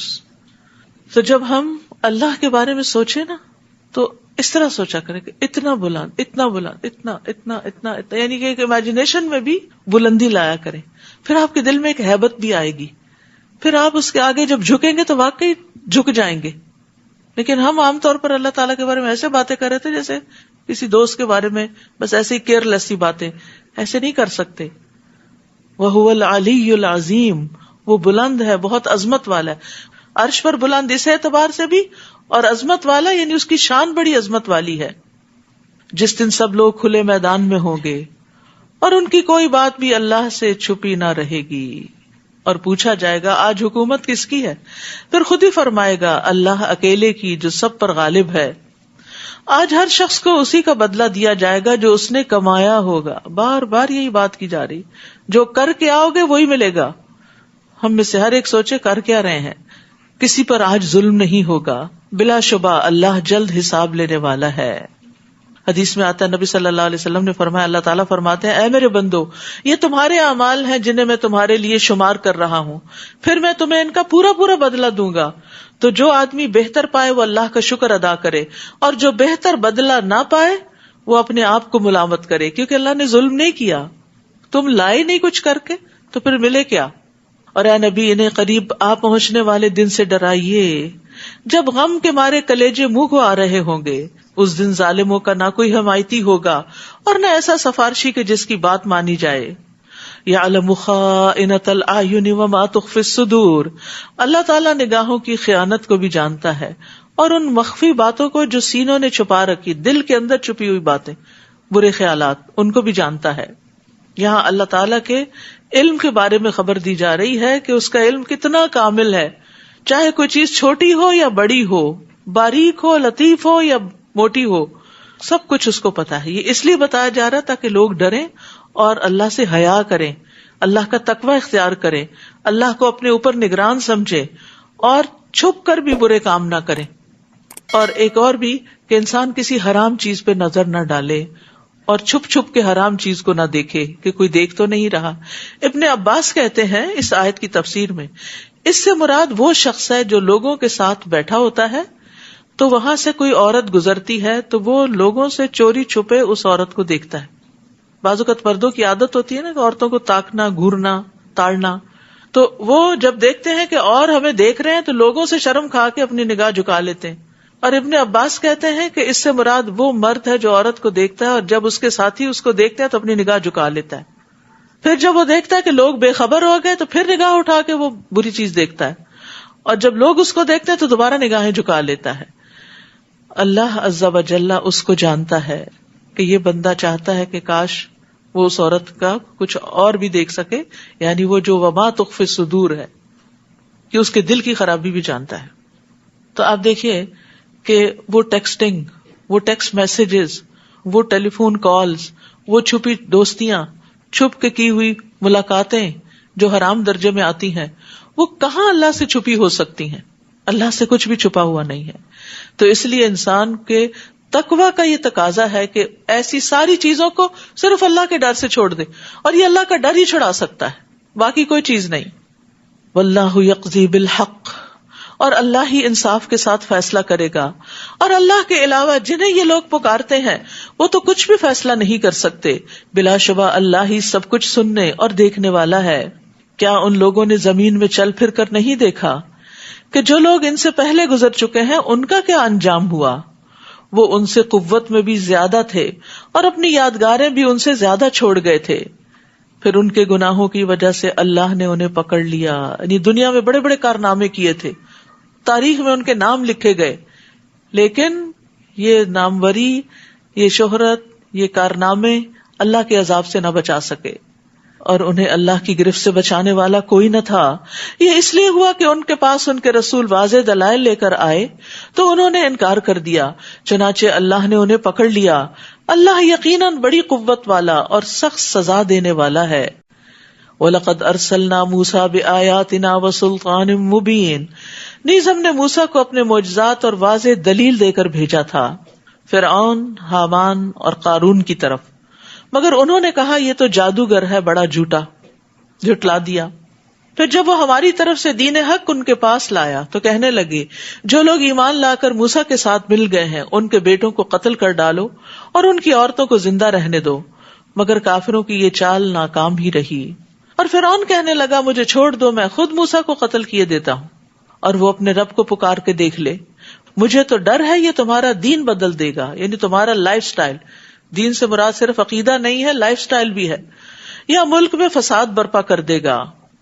اور موسیٰ نے کہا میں نے اپنے اور تمہارے رب کی ہر ایسے متکبر سے جو روز حساب پر ایمان نہیں رکھتا پناہ لے لی ہے. انی عذت بربی وربکم من کل متکبر لا یؤمن بیوم الحساب. وقال رجل مؤمن من آل فرعون. اس موقع پر آل فرعون میں سے ایک مومن آدمی جو اپنا ایمان چھپائے ہوئے تھا بول اٹھا. اب تک تو وہ چپ تھا، دل میں ایمان تھا، لیکن اب اس نے ڈکلیئر کر دیا. کہنے لگا کیا تم ایسے آدمی کو قتل کرتے ہو جو کہتا ہے کہ میرا رب اللہ ہے، حالانکہ وہ تمہارے رب کی طرف سے تمہارے پاس واضح دلائل لے کر آیا. وہ ایسے ہی کوئی جھوٹی بات نہیں کر رہا، اس کے پاس دلائل ہیں. اگر وہ جھوٹا ہے تو اس کے جھوٹ کا وبال اسی پر ہوگا، اور اگر وہ سچا ہے تو جس عذاب کا وہ تم سے وعدہ کرتا ہے اس کا کچھ نہ کچھ حصہ تمہیں پہنچ کر رہے گا. اللہ یقیناً ایسے شخص کو راہ راست پر نہیں لاتا جو حد سے بڑھنے والا اور کذاب ہو. اب یہاں سے اس رجل مؤمن کی سپیچ شروع ہوتی ہے جو اس نے فرعون کے دربار میں علل اعلان نڈر ہو کے سب کے سامنے اب کی. اے میری قوم، آج تمہاری ہی حکومت ہے اور ملک میں تم ہی غالب ہو، لیکن اگر اللہ کا عذاب آ جائے تو کون ہماری مدد کرے گا؟ فرعون کہنے لگا میں تو تمہیں وہی کچھ دکھاتا ہوں جو خود دیکھ رہا ہوں، اور میں تمہیں وہی راہ دکھاتا ہوں جو بھلائی کی راہ ہے. فرعون بھی اپنے آپ کو بھلائی پہ سمجھتا تھا، حق پہ سمجھتا تھا. اس سے اندازہ لگائیں کہ انسان کو اس کا نفس کتنا دھوکہ دیتا ہے کہ وہ اپنے غلط کاموں کو بھی صحیح سمجھے. اسی بنا پر پھر قیامت کے دن جب اپوزٹ ریزلٹ سامنے آئیں گے تو انسان ہکا بکا رہ جائے گا. اور جو شخص ایمان لایا تھا وہ کہنے لگا اے میری قوم، مجھے ڈر ہے کہ تم پر بھی ویسا ہی دن نہ آ جائے جیسا رسولوں کے مخالف جماعتوں پر آیا تھا، یعنی پچھلے رسولوں کی، جیسے قوم نوح، عاد، سمود اور ان کے بعد آنے والوں کی بری حالت ہوئی تھی. اور اللہ تو یہ نہیں چاہتا کہ اپنے بندوں پر ظلم کرے. اے میری قوم، میں تم پر آہو فغاں ایک دوسرے کو پکارنے کے دن کے آنے سے ڈرتا ہوں، جس دن تم پیٹ پھیر کر بھاگے پھرو گے مگر تمہیں اللہ سے کوئی بچانے والا نہ ہوگا، اور جسے اللہ گمراہ کرے اسے کوئی راہ پر لانے والا نہیں. اور اس سے پہلے یوسف تمہارے پاس واضح دلائل لے کر آئے تھے، مگر جو کچھ وہ لائے اس کے متعلق تم شک ہی میں پڑے رہے، یہاں تک کہ وہ فوت ہو گئے تو تم کہنے لگے کہ اس کے بعد اللہ ہرگز کوئی رسول نہ بھیجے گا. اسی طرح اللہ ایسے لوگوں کو گمراہ کر دیتا ہے جو حد سے بڑھنے والے اور شک کرنے والے ہوں. مرتاب الذین یجادلون فی آیات اللہ، جو اللہ کی آیات میں جھگڑا کرتے ہیں، بغیر سلطان اتاہم، بغیر اس کے کہ ان کے پاس کوئی دلیل آئی ہو. یہ چیز اللہ اور مومنوں کے نزدیک بڑی بیزاری کی بات ہے. اسی طرح اللہ ہر تکبر کرنے والے سرکش کے دل پہ مہر لگا دیتا ہے. اور فرعون کہنے لگا اے حامان، میرے لیے ایک بلند عمارت بناؤ تاکہ میں ان راستوں تک پہنچ سکوں جو آسمانوں کے راستے ہیں، پھر موسیٰ کے الہ کی طرف جھانک سکوں، اور میں اسے جھوٹا ہی خیال کرتا ہوں. اس زمانے میں راکٹس تو تھے نہیں، تو اس لیے بلند عمارت بنانے کا کہا. لیکن ایک عمارت زیادہ سے زیادہ بھی کتنی اونچی ہو سکتی؟ وہ آسمانوں تک تو انسان کو نہیں لے جا سکتی، لیکن پھر بھی اس کو کتنا مان تھا اپنی تعمیرات پر، اور کتنا فخر تھا اپنے ان سب چیزوں پر، اور کتنی ڈٹائی تھی حق کے انکار پر. اس طرح فرعون کی بدعملی اس کے لیے خوشنما بنا دی گئی اور وہ راہ راست سے روک دیا گیا، اور فرعون کی چال بازی میں اس کی اپنی ہی تباہی تھی. اور جو شخص ایمان لایا تھا وہ کہنے لگا اے میری قوم، میری پیروی کرو تو میں تمہیں بھلائی کی راہ بتاؤں گا. اب اس نے فرعون کے مقابلے پر لوگوں کو حق بات کی تلقین کی. اے میری قوم، انما هذه الحیات الدنیا متاع، یہ دنیا کی زندگی تو بس چند روزہ ہے اور ہمیشہ کے قیام کا گھر آخرت ہی ہے. یہ دنیا کی زندگی تو چند دن کی ہے بس، اور اصل ٹھکانہ، اصل گھر تو وہاں ہے، آگے ہے.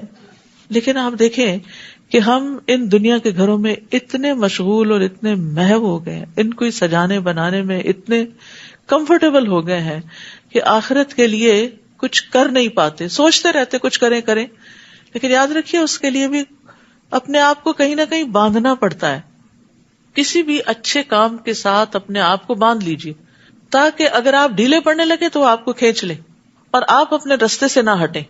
مثلاً آپ کسی قرآن کلاس سے بن جاتے ہیں، کسی کورس کے ساتھ بن جاتے ہیں، تو اس میں کیا ہوتا ہے، انسان تھکا ہو، ہارا ہو، کچھ ہو، پھر ہر حال میں اٹھتا ہی ہے، جاتا ہی ہے، کچھ نہ کچھ وہاں بیٹھ کے کرتا ہی ہے، کوئی نہ کوئی اچھی بات پلے لے کر آتا ہی ہے، اور پھر کچھ نہ کچھ نیکی کے رستے پہ سفر ہو ہی جاتا ہے. لیکن اگر انسان ان مجلسوں کو، ان علم کے ذخیروں کو چھوڑ دے تو پھر کیا ہوتا ہے، دنیا اپنے طرف اتنا کھینچتی ہے وہ جذب کر لیتی ہے اپنے اندر، پھر انسان دور سے دور ہی ہوتا چلا جاتا ہے. تو اس لیے بڑا ضروری ہے کہ آخرت کی تیاری، آخرت کے گھر کو یاد رکھنے کے لیے انسان اللہ کی کتاب سے جڑا ہی رہے. جو شخص برائی کرے گا اسے اتنا ہی بدلہ دیا جائے گا، یعنی جتنی اس نے برائی کی ہوگی، ایک کے بدلے ایک. اور جو نیک عمل کرے گا، خواہ وہ مرد ہو یا عورت، بشرطے کہ وہ مومن ہو. یہ اصل کرائیٹیریا ہے، نو جینڈر ڈسکریمنیشن. تو ایسے لوگ جنت میں داخل ہوں گے اور وہاں انہیں بلا حساب رزق دیا جائے گا، یعنی صرف مردوں کو نہیں، عورتوں کو بھی دیا جائے گا. اے میری قوم، کیا بات ہے کہ میں تو تمہیں نجات کی طرف بلاتا ہوں اور تم مجھے آگ کی طرف بلاتے ہو، یعنی فرعون کے رستے کی طرف بلاتے ہو. تم مجھے یہ دعوت دیتے ہو کہ میں اللہ سے کفر کروں اور ایسی چیزوں کو اس کا شریک بناؤں جن کے متعلق مجھے کچھ علم نہیں، حالانکہ میں تمہیں اس کی طرف بلاتا ہوں جو سب پر غالب ہے اور بخشنے والا ہے. اس بات میں کوئی شک نہیں کہ جس کی طرف تم مجھے دعوت دیتے ہو اسے پکارنے کا نہ دنیا میں کوئی فائدہ ہے اور نہ آخرت میں، اور یہ کہ ہماری واپسی اللہ کی طرف ہے، اور بلا شبہ حد سے بڑھنے والے ہی آگ کے ساتھی ہیں. کتنی زبردست نصیحتیں. جو کچھ میں تم سے کہہ رہا ہوں ان قریب تم اسے یاد کرو گے، میری نصیحتیں تمہیں یاد آئیں گی، اور میں اپنا معاملہ اللہ کے سپرد کرتا ہوں. بلا شبہ اللہ اپنے بندوں کو دیکھ رہا ہے. تو ہمیں بھی ہمیشہ اپنے معاملات اللہ کے سپرد کر دینے چاہیے. اور رات کو جب آپ سوتے ہیں تو شعوری طور پر یہ دعا مانگا کریں، اللہم لک اسلمت وبک آمنت وعلیک توکلت والیک انبت وبک خاصمت. آخر تک دعا ہے. پھر اسی طرح وہ دعا بھی جس میں آتا ہے کہ وفوضت امری الیک والجأت ظہری الیک، ٹوٹل ریلائنس تجھ پر ہے. ظاہر کہتے ہیں نا بیک کو میں نے تیری طرف لگا دیا، یعنی میں نے پوری ٹیک ادھر ہی لگا دی، پورا کا پورا بھروسہ تجھ پر ہی ہے اور اسی میں کمفرٹیبل ہوں. یعنی جب انسان کسی چیز کے ساتھ ٹیک لگا دیتا ہے نا تو پھر کیا ہوتا ہے، ریلیکس ہو جاتا ہے. تو اسی طرح انسان جب اپنے معاملات اللہ کے سپرد کر دیتا ہے تو ریلیکس ہو جاتا ہے. اب وہ کرے گا، میں نے جو کرنا تھا کر لیا، باقی اس کے ذمہ. فوقاہ اللہ سیئات ما مکروا، ان لوگوں نے جو چالیں اس مرد مومن کے خلاف چلی تھیں اللہ نے ان سے اسے بچا لیا. اتنی بڑی بات ہے، اتنے بڑے جابر بادشاہ کے دربار میں اتنی بڑی تبلیغ کرنا اور بچ جانا. اور آل فرعون خود ہی برے عذاب میں گھر گئے. برے عذاب میں، برا عذاب کون سا تھا؟ سمندر میں ڈوب کے مرے تھے. ڈوب کے مرنا جو ہے یہ بڑا تکلیف دہ مرنا ہے، کیونکہ ڈوبنے والے کی سانس جب بند ہو جاتی ہے تو دوبارہ سانس نہیں آتی، سانس آئے تو ساتھ پانی اندر چلا جاتا ہے. کبھی وہ پھر پانی پہ تیرتا ہے، کبھی ہوتا کھاتا ہے، کبھی موجوں کو دیکھتا ہے تو خوف زدہ ہوتا ہے، اور پھر اس کو اپنی ہلاکت کا پکا یقین ہوتا ہے کہ میں بچ نہیں سکتا. پھر زندہ ہو یا مردہ مچھلیاں کھا لیتی ہیں، سمندر کے جانور اس کو کھا لیتے ہیں. تو یعنی یہ بہت ہی اذیت والی موت ہے. تو دعا بھی کرنی چاہیے کہ اللہ تعالیٰ ہمیں ایسی موت سے بچائے. اللہم انی اعوذ بک من التردی والہدم والغرق والحریق واعوذ بک ان یتخبطنی الشیطان عند الموت. اے اللہ میں تیری پناہ چاہتا ہوں گر کر مرنے سے، ڈوب کر مرنے سے، جل کے مرنے سے، اور میں تیری پناہ چاہتا ہوں اس سے کہ شیطان مجھے موت کے وقت بدحواس کر دے اور مجھے کچھ سمجھ نہ آئے کہ کلمہ پڑھنا ہے کہ کیا کرنا ہے. یہ شیطان آخری وقت میں بھی نہیں چھوڑتا. تو وہ مرد مومن بچا لیا گیا اور آل فرعون کو ڈبو دیا گیا، غرق کر دیا گیا. النار یعرضون علیہا غدوا وعشیا ویوم تقوم الساعة ادخلوا آل فرعون اشد العذاب. وہ صبح و شام آگ پر پیش کیے جاتے ہیں. یہ کون سی جگہ ہے جہاں آگ ہوتی ہے؟ یہ برزخ ہے. نبی صلی اللہ علیہ وسلم جب معراج پہ تشریف لے گئے تھے تو آپ کو آل فرعون آگ پہ جاتی ہوئی دکھائی گئی تھی کہ برزخ میں صبح شام انہیں آگ پہ پیش کیا جاتا ہے. اس سے قبر کے عذاب کا ثبوت بھی ملتا ہے. بہت سے لوگ کہتے ہیں قرآن میں کہاں لکھا ہے قبر کا عذاب؟ تو یہ آپ دیکھیے آگ پر پیش کیے جاتے ہیں اور قیامت ہوگی تو کہا جائے گا کہ آل فرعون کو شدید عذاب میں داخل کر دو. تو یہ قیامت سے پہلے کا عذاب ہے. وہ صبح شام آگ پہ پیش کیے جاتے ہیں اور جس دن قیامت قائم ہوگی تو حکم ہوگا آل فرعون کو سخت ترین عذاب میں داخل کر دو. تو قبر کی زندگی برحق ہے. وہ دنیا جیسی زندگی نہیں، وہ ایک الگ زندگی ہے، وہ برزخ کی زندگی ہے. اور اس میں بھی انسان کو صبح و شام اس کا جنت یا جہنم میں ٹھکانہ دکھایا جاتا ہے. جیسے آل فرعون صبح و شام پیش کی جاتی ہے نا، تو قبر کے اندر مردے کو اگر جنتی ہو تو جنت کا ٹھکانہ اور جہنمی ہو تو جہنم دکھائی جاتی ہے. اور کہا جاتا ہے یہ تیرا ٹھکانہ ہے یہاں تک کہ قیامت کے دن اللہ تجھے اٹھائے گا. تو قبر کے عذاب سے بھی ڈرنا چاہیے کیونکہ وہ پہلا مرحلہ ہے. دیکھیں ہم دنیا کی بیماریوں سے ڈرتے ہیں، ہسپتال جانے سے ڈرتے ہیں، یا اللہ کینسر نہ ہو، یا اللہ کوئی اور ایسی بیماری نہ ہو کہ ہم کسی مصیبت میں پھنس جائیں، اور ہمیں محتاج نہ کرنا. بڑھاپے سے ڈرتے ہیں، جب تک زندہ ہے زندگی میں پیش آنے والی ساری چیزوں سے ڈرتے ہیں. قتل سے ڈرتے ہیں، موت سے ڈرتے ہیں، اور وحشت والی چیزوں سے ڈرتے ہیں. لیکن موت کے وقت جو فرشتے آئیں گے ان کے بارے میں نہیں ڈرتے. پھر موت کے بعد جب قبر میں اتارے جائیں گے اس بارے میں نہیں ڈرتے. قیامت کے دن جب اٹھیں گے اس بارے میں نہیں ڈرتے. یعنی دنیا میں اگر ہم کسی کو جیل خانے میں دیکھ لیں اور بدترین قید خانے میں دیکھ لیں تو ڈر ڈر کے ہمارا برا حال ہو جاتا ہے، ہماری روح فنا ہو جاتی کہ کتنی اذیت میں ہے. اور ہم اپنے بارے میں فکر ہی نہیں کرتے کہ قبر بھی تو ایسا ہی جیل خانہ ہے نا. اگر اچھے کام نہ کیے، اگر اچھے کیے تو وہ جنت کے باغوں میں سے ایک باغ بھی ہے. ابن عباس کہتے ہیں نبی صلی اللہ علیہ وسلم کا گزر 2 قبروں پر ہوا، اور یہ صحیح بخاری کی روایت ہے. ان 2 قبروں والوں پر عذاب ہو رہا تھا اور کسی بڑی بات پہ نہیں ہو رہا تھا. آپ نے فرمایا ان میں سے ایک تو چغل خوری کرتا تھا، ادھر کی بات ادھر لگانا تاکہ 2 لوگوں میں پھوٹ پڑ جائے. اور بعض اوقات تو استغفر اللہ اپنے ہی بچے چغل خوری کر رہے ہوتے ہیں. ماں کی بات باپ کو لگائی، باپ کی بات ماں کو لگائی اور خوب ان میں لڑائی ڈلوائی. تو اس سے بھی بچنا چاہیے. گھروں کے اندر اس چیز کو کنٹرول کرنا چاہیے کیونکہ یہ عادتیں گھروں سے ہی چلتی ہیں. یہ اس طرح کی بیڈ ہیبٹس بھی ایک ایڈکشن کی طرح ہوتی ہیں. پھر جب تک وہ کر نہیں نہ لیتا انسان اس کو، تو اس کو لگتا ہے میں نے کچھ کام نہیں کیا. کیونکہ چغل خوری سے ایک سینس آف اچیومنٹ بھی ہوتی ہے کہ میں نے کوئی بڑا کارنامہ کر لیا ہے. اور کیونکہ دوسرا شخص بڑی توجہ سے بات سنتا ہے، عام طور پر ماں باپ توجہ سے نہیں بات سنتے. بچہ کوئی بات کہتا ہے تو ہم ادھر ادھر دیکھتے رہتے ہیں، لیکن جو کہتے ہیں نا ابا یہ کہہ رہے تھے آپ کے بارے میں، ہے کیا کہہ رہے تھے، اب وہ انجوائے کرتا ہے. اچھا اس سے میں اپنی ماں کی توجہ لے سکتا ہوں، تو اس کو بھی مزہ آنے لگتا ہے. پھر اس طرح ایک بیڈ ٹیسٹ ڈیولپ ہو جاتا ہے ایسے غلط کام کرنے کا. تو ان میں ایک شخص چغل خوری کرتا تھا اور دوسرا پیشاب سے بچنے کے لیے احتیاط نہیں کرتا تھا. تو آپ دیکھیے کہ جس طرح کموڈ وغیرہ ہوتے ہیں تو ان پہ بعض اوقات چھینٹے پڑ جاتے ہیں، تو استنجا صحیح سے کرنا چاہیے. اور جب دوزخ میں وہ ایک دوسرے سے جھگڑا کریں گے تو کمزور لوگ بڑا بننے والوں سے کہیں گے ہم دنیا میں تمہارے تابع فرما تھے، تو کیا تم دوزخ کے عذاب کا کچھ حصہ ہم سے ہٹا کر ہمارے کسی کام آؤ گے؟ بڑا بننے والے جواب دیں گے ہم سب اسی میں پڑے ہیں اور اللہ بندوں کے درمیان فیصلہ کر چکا ہے.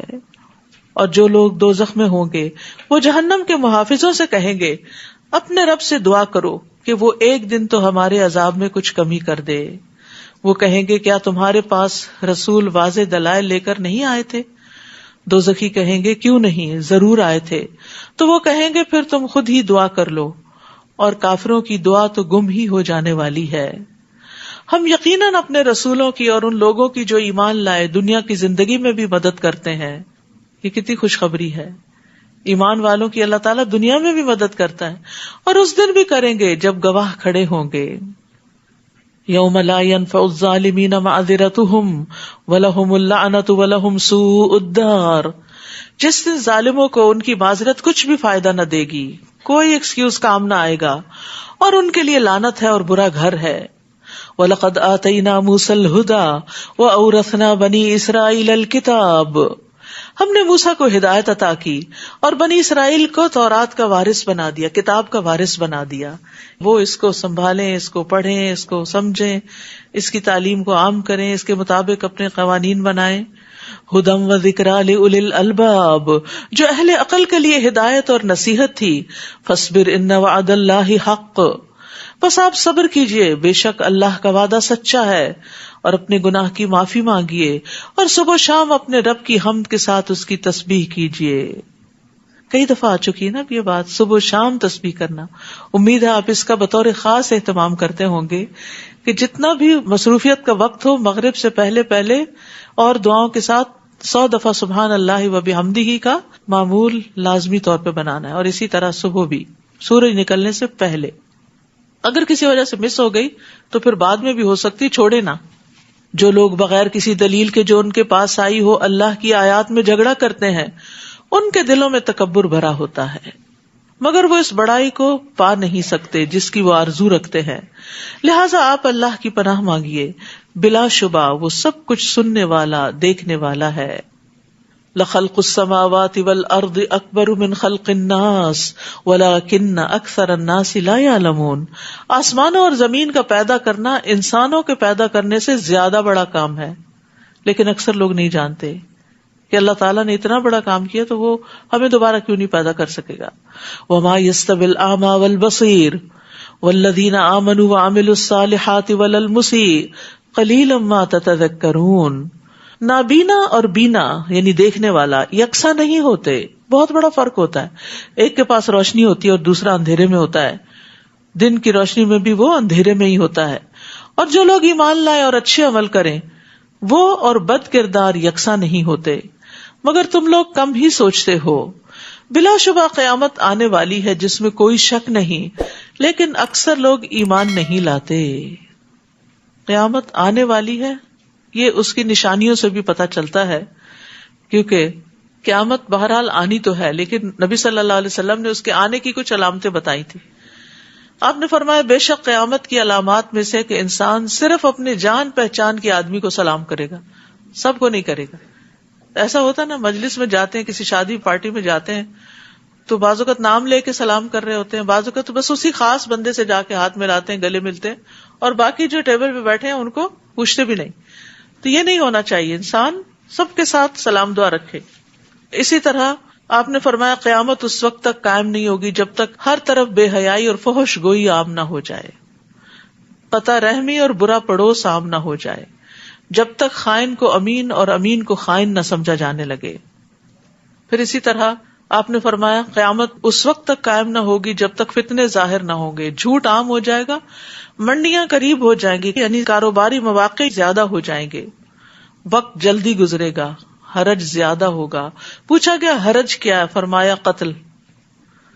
پھر اسی طرح حقیر لوگوں کا منظر عام پر آنا، اور بے شمار نشانیاں ہیں، کچھ چھوٹی نشانیاں ہیں، کچھ بڑی نشانیاں ہیں. اس پر کتابیں بھی موجود ہیں اور ان کو پڑھ کے انسان کو اپنے اندر سے بری باتیں نکال دینی چاہیے اور اچھی ڈال لینی چاہیے. وقال ربکم ادعونی استجب لکم ان الذین یستکبرون عن عبادتی سیدخلون جہنم داخرین. آپ کے رب نے فرمایا ہے مجھے پکارو میں تمہاری دعا قبول کروں گا. جو لوگ میری عبادت سے تکبر کرتے ہیں ان قریب ذلیل و خوار ہو کر جہنم میں داخل ہوں گے. یاد رکھیے دعا عبادت ہے، اللہ سے نہ مانگنے والے سے اللہ ناراض ہوتا ہے. دعا لازم ہے. نبی صلی اللہ علیہ وسلم نے فرمایا بے شک دعا فائدہ دیتی ہے، اس کے بارے میں بھی جو کچھ نازل ہو چکا، یعنی جو مصیبت آ چکی، اور اس کے بارے میں بھی جو نہیں اترا. بس اللہ کے بندو تم پر دعا کرنا لازم ہے. اور دعا 3 طرح قبول ہوتی، یا تو ویسے ہی فوراً جو وہ چاہتا ہے، یا آخرت کے لیے ذخیرہ کر دی جاتی ہے، یا پھر اس سے اس جیسی کوئی تکلیف دور کر دی جاتی، یعنی جس درجے کی دعا ہوتی ہے. صحابہ نے عرض کیا اس طرح تو پھر ہم بہت زیادہ دعائیں کریں گے. آپ نے فرمایا اللہ اس سے بھی زیادہ کثرت والا ہے، یعنی وہ زیادہ دے سکتا ہے. لیکن یہ دیکھیں نا کہ جب انسان بندوں سے مانگتا ہے تو بندے تنگ ہو جاتے ہیں. اور آپ نے دیکھا ہوگا کہ اگر کسی بندے کے بارے میں یہ پتا ہو کہ جب فون کرتا ہے کچھ مانگنے کے لیے کرتا ہے تو آپ اس کا نام دیکھتے ہی گھبرا جاتے کہ اب پھر پتہ نہیں کیا مانگے گا. اللہ ایسا نہیں ہے. اللہ تعالیٰ خوش ہوتا ہے جتنی دفعہ کوئی مانگے اور خوش ہوتا ہے. اللہ وہ ذات ہے جس نے تمہارے لیے رات بنائی تاکہ تم اس میں آرام کر سکو اور دن کو روشن بنا دیا. اللہ تو یقیناً لوگوں پر بڑا صاحب فضل ہے، لیکن اکثر لوگ شکر ادا نہیں کرتے. لوگوں کی اکثریت ناشکری ہے. یہ ہے تمہارا رب، ہر چیز کو پیدا کرنے والا، اس کے سوا کوئی الہ نہیں. پھر تم کہاں سے بہکائے جاتے ہو؟ اسی طرح وہ لوگ بہکائے جاتے رہے ہیں جو اللہ کی آیات کا انکار کرتے تھے. اللہ ہی ہے جس نے تمہارے لیے زمین کو جائے قرار اور آسمان کو چھت بنایا اور تمہاری صورتیں بنائی تو نہایت عمدہ صورتیں بنائی اور تمہیں پاکیزہ چیزوں کا رزق دیا. ان صفات کا مالک ہے تمہارا رب جو بڑا برکت والا اور تمام جہانوں کا رب ہے. وہی زندہ ہے جسے موت نہیں، اس کے سوا کوئی الہ نہیں، لہذا تم خالص اسی کی حاکمیت تسلیم کرتے ہوئے اسے پکارا کرو. ہر طرح کی تعریف اللہ رب العالمین ہی کے لیے ہے. آپ ان سے کہیے کہ مجھے منع کیا گیا ہے کہ میں ان کی عبادت کروں جنہیں تم اللہ کو چھوڑ کر پکارتے ہو، جبکہ میرے رب کی طرف سے میرے پاس واضح دلائل بھی آ چکے ہیں اور مجھے حکم ملا ہے کہ میں اللہ رب العالمین کا فرما بردار بن کے رہوں. هو الذی خلقکم من تراب، وہی ہے جس نے تمہیں مٹی سے، پھر نطفے سے، پھر لوتھڑے سے پیدا کیا، پھر تمہیں بچے کی شکل میں ماں کے پیٹ سے نکالتا ہے، پھر انہیں بڑھاتا ہے تاکہ تم اپنی پوری طاقت کو پہنچ جاؤ، پھر اور بڑھاتا ہے تاکہ تم بڑھاپے کو پہنچو، پھر تم میں سے کسی کو پہلے ہی وفات دے دی جاتی ہے تاکہ تم اس مدت کو پہنچو جو تمہارے لیے مقرر ہے. یہ سب کچھ اس لیے ہے تاکہ تم عقل سے کام لو. وہی تو ہے جو تمہیں زندہ کرتا اور مارتا ہے، پھر جب وہ کسی کام کا فیصلہ کر لیتا ہے تو بس اتنا ہی کہتا ہے کہ ہو جا تو وہ ہو جاتا ہے. کن فیکون، یہ ہے اس کی طاقت. یہ طاقت اس کے سوا ہے کسی میں؟ آپ نے ان لوگوں کو نہیں دیکھا جو اللہ کی آیات میں جھگڑے کرتے ہیں؟ وہ کہاں سے پھیرے جاتے ہیں؟ ان لوگوں نے اس کتاب یعنی قرآن کو بھی جھٹلایا اور ان کتابوں کو بھی جو ہم نے رسولوں کو دے کر بھیجی تھی. ان قریب انہیں معلوم ہو جائے گا جب ان کی گردنوں میں توق پڑے ہوئے ہوں گے اور ایسی زنجیریں جن سے پکڑ کر وہ کھولتے ہوئے پانی میں گھسیٹے جائیں گے. حسن بن نبی حسن کہتے ہیں کہ یہ زنجیریں جہنمیوں کی گردنوں میں اس لیے نہیں ڈالی گئی کہ انہوں نے رب کو عاجز کر دیا تھا اور ان کو پھر پکڑ لیا گیا، بلکہ اس لیے کہ جب شعلے ان کو اوپر لے جائیں گے تو زنجیریں ان کو نیچے گرا دیں گی، یعنی وزنی ہو جائیں گے اس کی وجہ سے. پھر دوزخ میں جھونک دیے جائیں گے، یعنی ان لوگوں کے ساتھ آگ کو بھڑکایا جائے گا، تہکایا جائے گا. اور کلما خبت زدناہم سعیرا، جب بھی وہ آگ بجھنے لگے گی تو ہم اس کو ان پر اور بھڑکا دیں گے. حدیث میں آتا ہے کہ ایک جہنمی کا سانس 1,00,000 سے زیادہ لوگوں کو جلا سکتا ہے. اتنی شدید آگ ہوگی جہنم کی، اللہ ہم سب کو بچا لے. پھر ان سے پوچھا جائے گا کہاں ہے وہ جنہیں تم اللہ کے سوا شریک بنایا کرتے تھے؟ وہ کہیں گے وہ ہماری یاد سے گم ہو چکے، بلکہ ہم تو اس سے پہلے کسی چیز کو بھی نہیں پکارتے تھے. جھوٹ بولیں گے. اللہ اسی طرح کافروں کو گمراہ کرتا ہے. پھر انہیں کہا جائے گا کہ تمہارا یہ انجام اس وجہ سے ہے کہ تم زمین میں حق کے بغیر خوش ہوتے تھے اور اکڑ کر چلتے تھے. اب دوزخ کے دروازوں میں سے داخل ہو جاؤ، تم اس میں ہمیشہ رہو گے. تکبر کرنے والوں کا کیسا برا ٹھکانہ ہے. بس اے نبی آپ صبر کیجئے، اللہ کا وعدہ سچا ہے. ہم نے جس عذاب کا ان سے وعدہ کیا ہے ہو سکتا ہے کہ اس کا کچھ حصہ ہم آپ کو آپ کی زندگی میں ہی دکھا دیں یا آپ کو اٹھا لیں اور انہیں بعد میں عذاب دیں. آخر کار انہیں ہماری ہی طرف لوٹ کر آنا ہے. آپ سے پہلے ہم کئی رسول بھیج چکے ہیں، ان میں سے کچھ تو ایسے ہیں جن کا حال ہم نے آپ سے بیان کر دیا ہے اور کچھ ایسے ہیں جن کا حال بیان نہیں کیا. اور کسی رسول میں یہ طاقت نہ تھی کہ وہ اللہ کے اذن کے بغیر کوئی معجزہ خود لا سکتا. پھر جب اللہ کا حکم آ گیا تو انصاف کے مطابق فیصلہ کر دیا گیا اور اس وقت اہل باطل ہی خسارے میں رہے. اللہ ہی تو ہے جس نے تمہارے لیے مویشی پیدا کیے، ان میں بعض پر تم سوار ہوتے ہو اور بعض کا گوشت کھاتے ہو. نیز تمہارے لیے ان میں اور بھی کئی فائدے ہیں، اور جہاں جانے کی ضرورت تمہارے دل میں آئے ان پہ سوار ہو کر پہنچ جاتے ہو. نیز ان پر اور کشتیوں پر تم سوار کیے جاتے ہو، یعنی اللہ نے تمہاری سواریوں کا کیسا کیسا بندوبست کر رکھا ہے. اللہ تمہیں اپنی نشانیاں دکھا رہا ہے، پھر تم اس کی کن کن نشانیوں کا انکار کرو گے؟ کیا ان لوگوں نے زمین میں چل پھر کر نہیں دیکھا کہ جو لوگ ان سے پہلے گزر چکے ہیں ان کا کیا انجام ہوا؟ وہ تعداد میں ان سے زیادہ، قوت میں ان سے سخت، اور زمین میں اپنے آثار چھوڑنے میں ان سے بڑھ کر تھے، مگر جو کام وہ کر رہے تھے یہ سب چیزیں ان کے کچھ کام نہ آ سکیں. پھر جب ان کے رسول ان کے پاس واضح دلائل لے کر آئے تو جو علم ان کے پاس تھا وہ اسی میں مگن رہے. اللہ اکبر. آج بھی تو یہی حال ہے نا. قرآن ہے، قرآن کی تعلیم کا انتظام بھی ہے، لیکن اکثر لوگ خود مسلمان بھی اسی علم میں مگن ہے جو دنیا کا ہے، کیونکہ دنیا کے فائدے چاہیے نا، اور قرآن کو بس پش ڈال رکھا ہے بعد میں. صحیح تو میں سمجھتی ہوں کہ ہر انسان کو اپنی زندگی میں جب بھی موقع ملے، جتنی جلدی ملے، قرآن کو باقاعدہ سیکھنا چاہیے، سمجھ کر پڑھنے کے لیے. اس کی تجوید بھی سیکھے، اس کو صحیح پڑھنا بھی آنا چاہیے. پڑھنا آئے گا تو پھر اس کے بعد ہی آپ کو سمجھ بھی آئے گا، لیکن سمجھنا اور اس کے اندر مشغول رہنا یہ بڑا ضروری ہے کہ کہیں یہ ہمارے خلاف حجت نہ بنے. اے رب، میری اس قوم نے قرآن کو چھوڑ دیا تھا، ایسا نہ ہو. اور جس عذاب کا وہ مذاق اڑاتے تھے اسی نے انہیں آ گھیرا. تو آپ دیکھیے کہ بچوں کے لیے بھی ویکینڈ پہ سیٹرڈے کا پروگرام ہوتا ہے. آج کل 29 جز چل رہا ہے، اور اس کے بعد انشاءاللہ سپٹمبر سے پھر نئی کلاسز شروع ہوں گی. فلائر موجود ہے، سب لے کر جائیں، دیکھیں، اور پیار سے چھوٹی عمر میں ہی بچوں کو پکڑ لیں. جو بڑے ہوتے ہیں پھر اپنی منمانی کرتے ہیں اور ہاتھوں سے نکلتے جاتے ہیں. اور صرف ان کو پڑھانا کافی نہیں، آپ کا اپنا کسی نہ کسی طرح پڑھتے رہنا، قرآن میں مشغول رہنا بے حد ضروری ہے. اس کی وجہ یہ ہے کہ بچے بہت کچھ آپ سے سیکھتے ہیں. کل میرے بچے نے مجھے کہا، مجھے بڑی حیرت تھی، کہنے لگا آپ میرے لیے کتاب کی طرح ہیں کہ جس سے روز میں کچھ پڑھتا ہوں.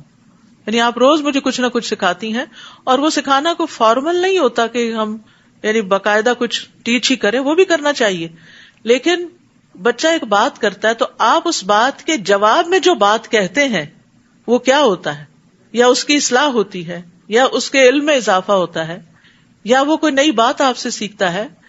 تو یہ ہر ماں کا فرض ہے کہ وہ اپنے بچوں کو صرف کھانا پرووائڈ نہ کرے کہ ان کو اسپون فیڈنگ کرتی رہے، وہ ان کو علم کی روحانی غذا بھی دے اور آسان طریقے سے دے.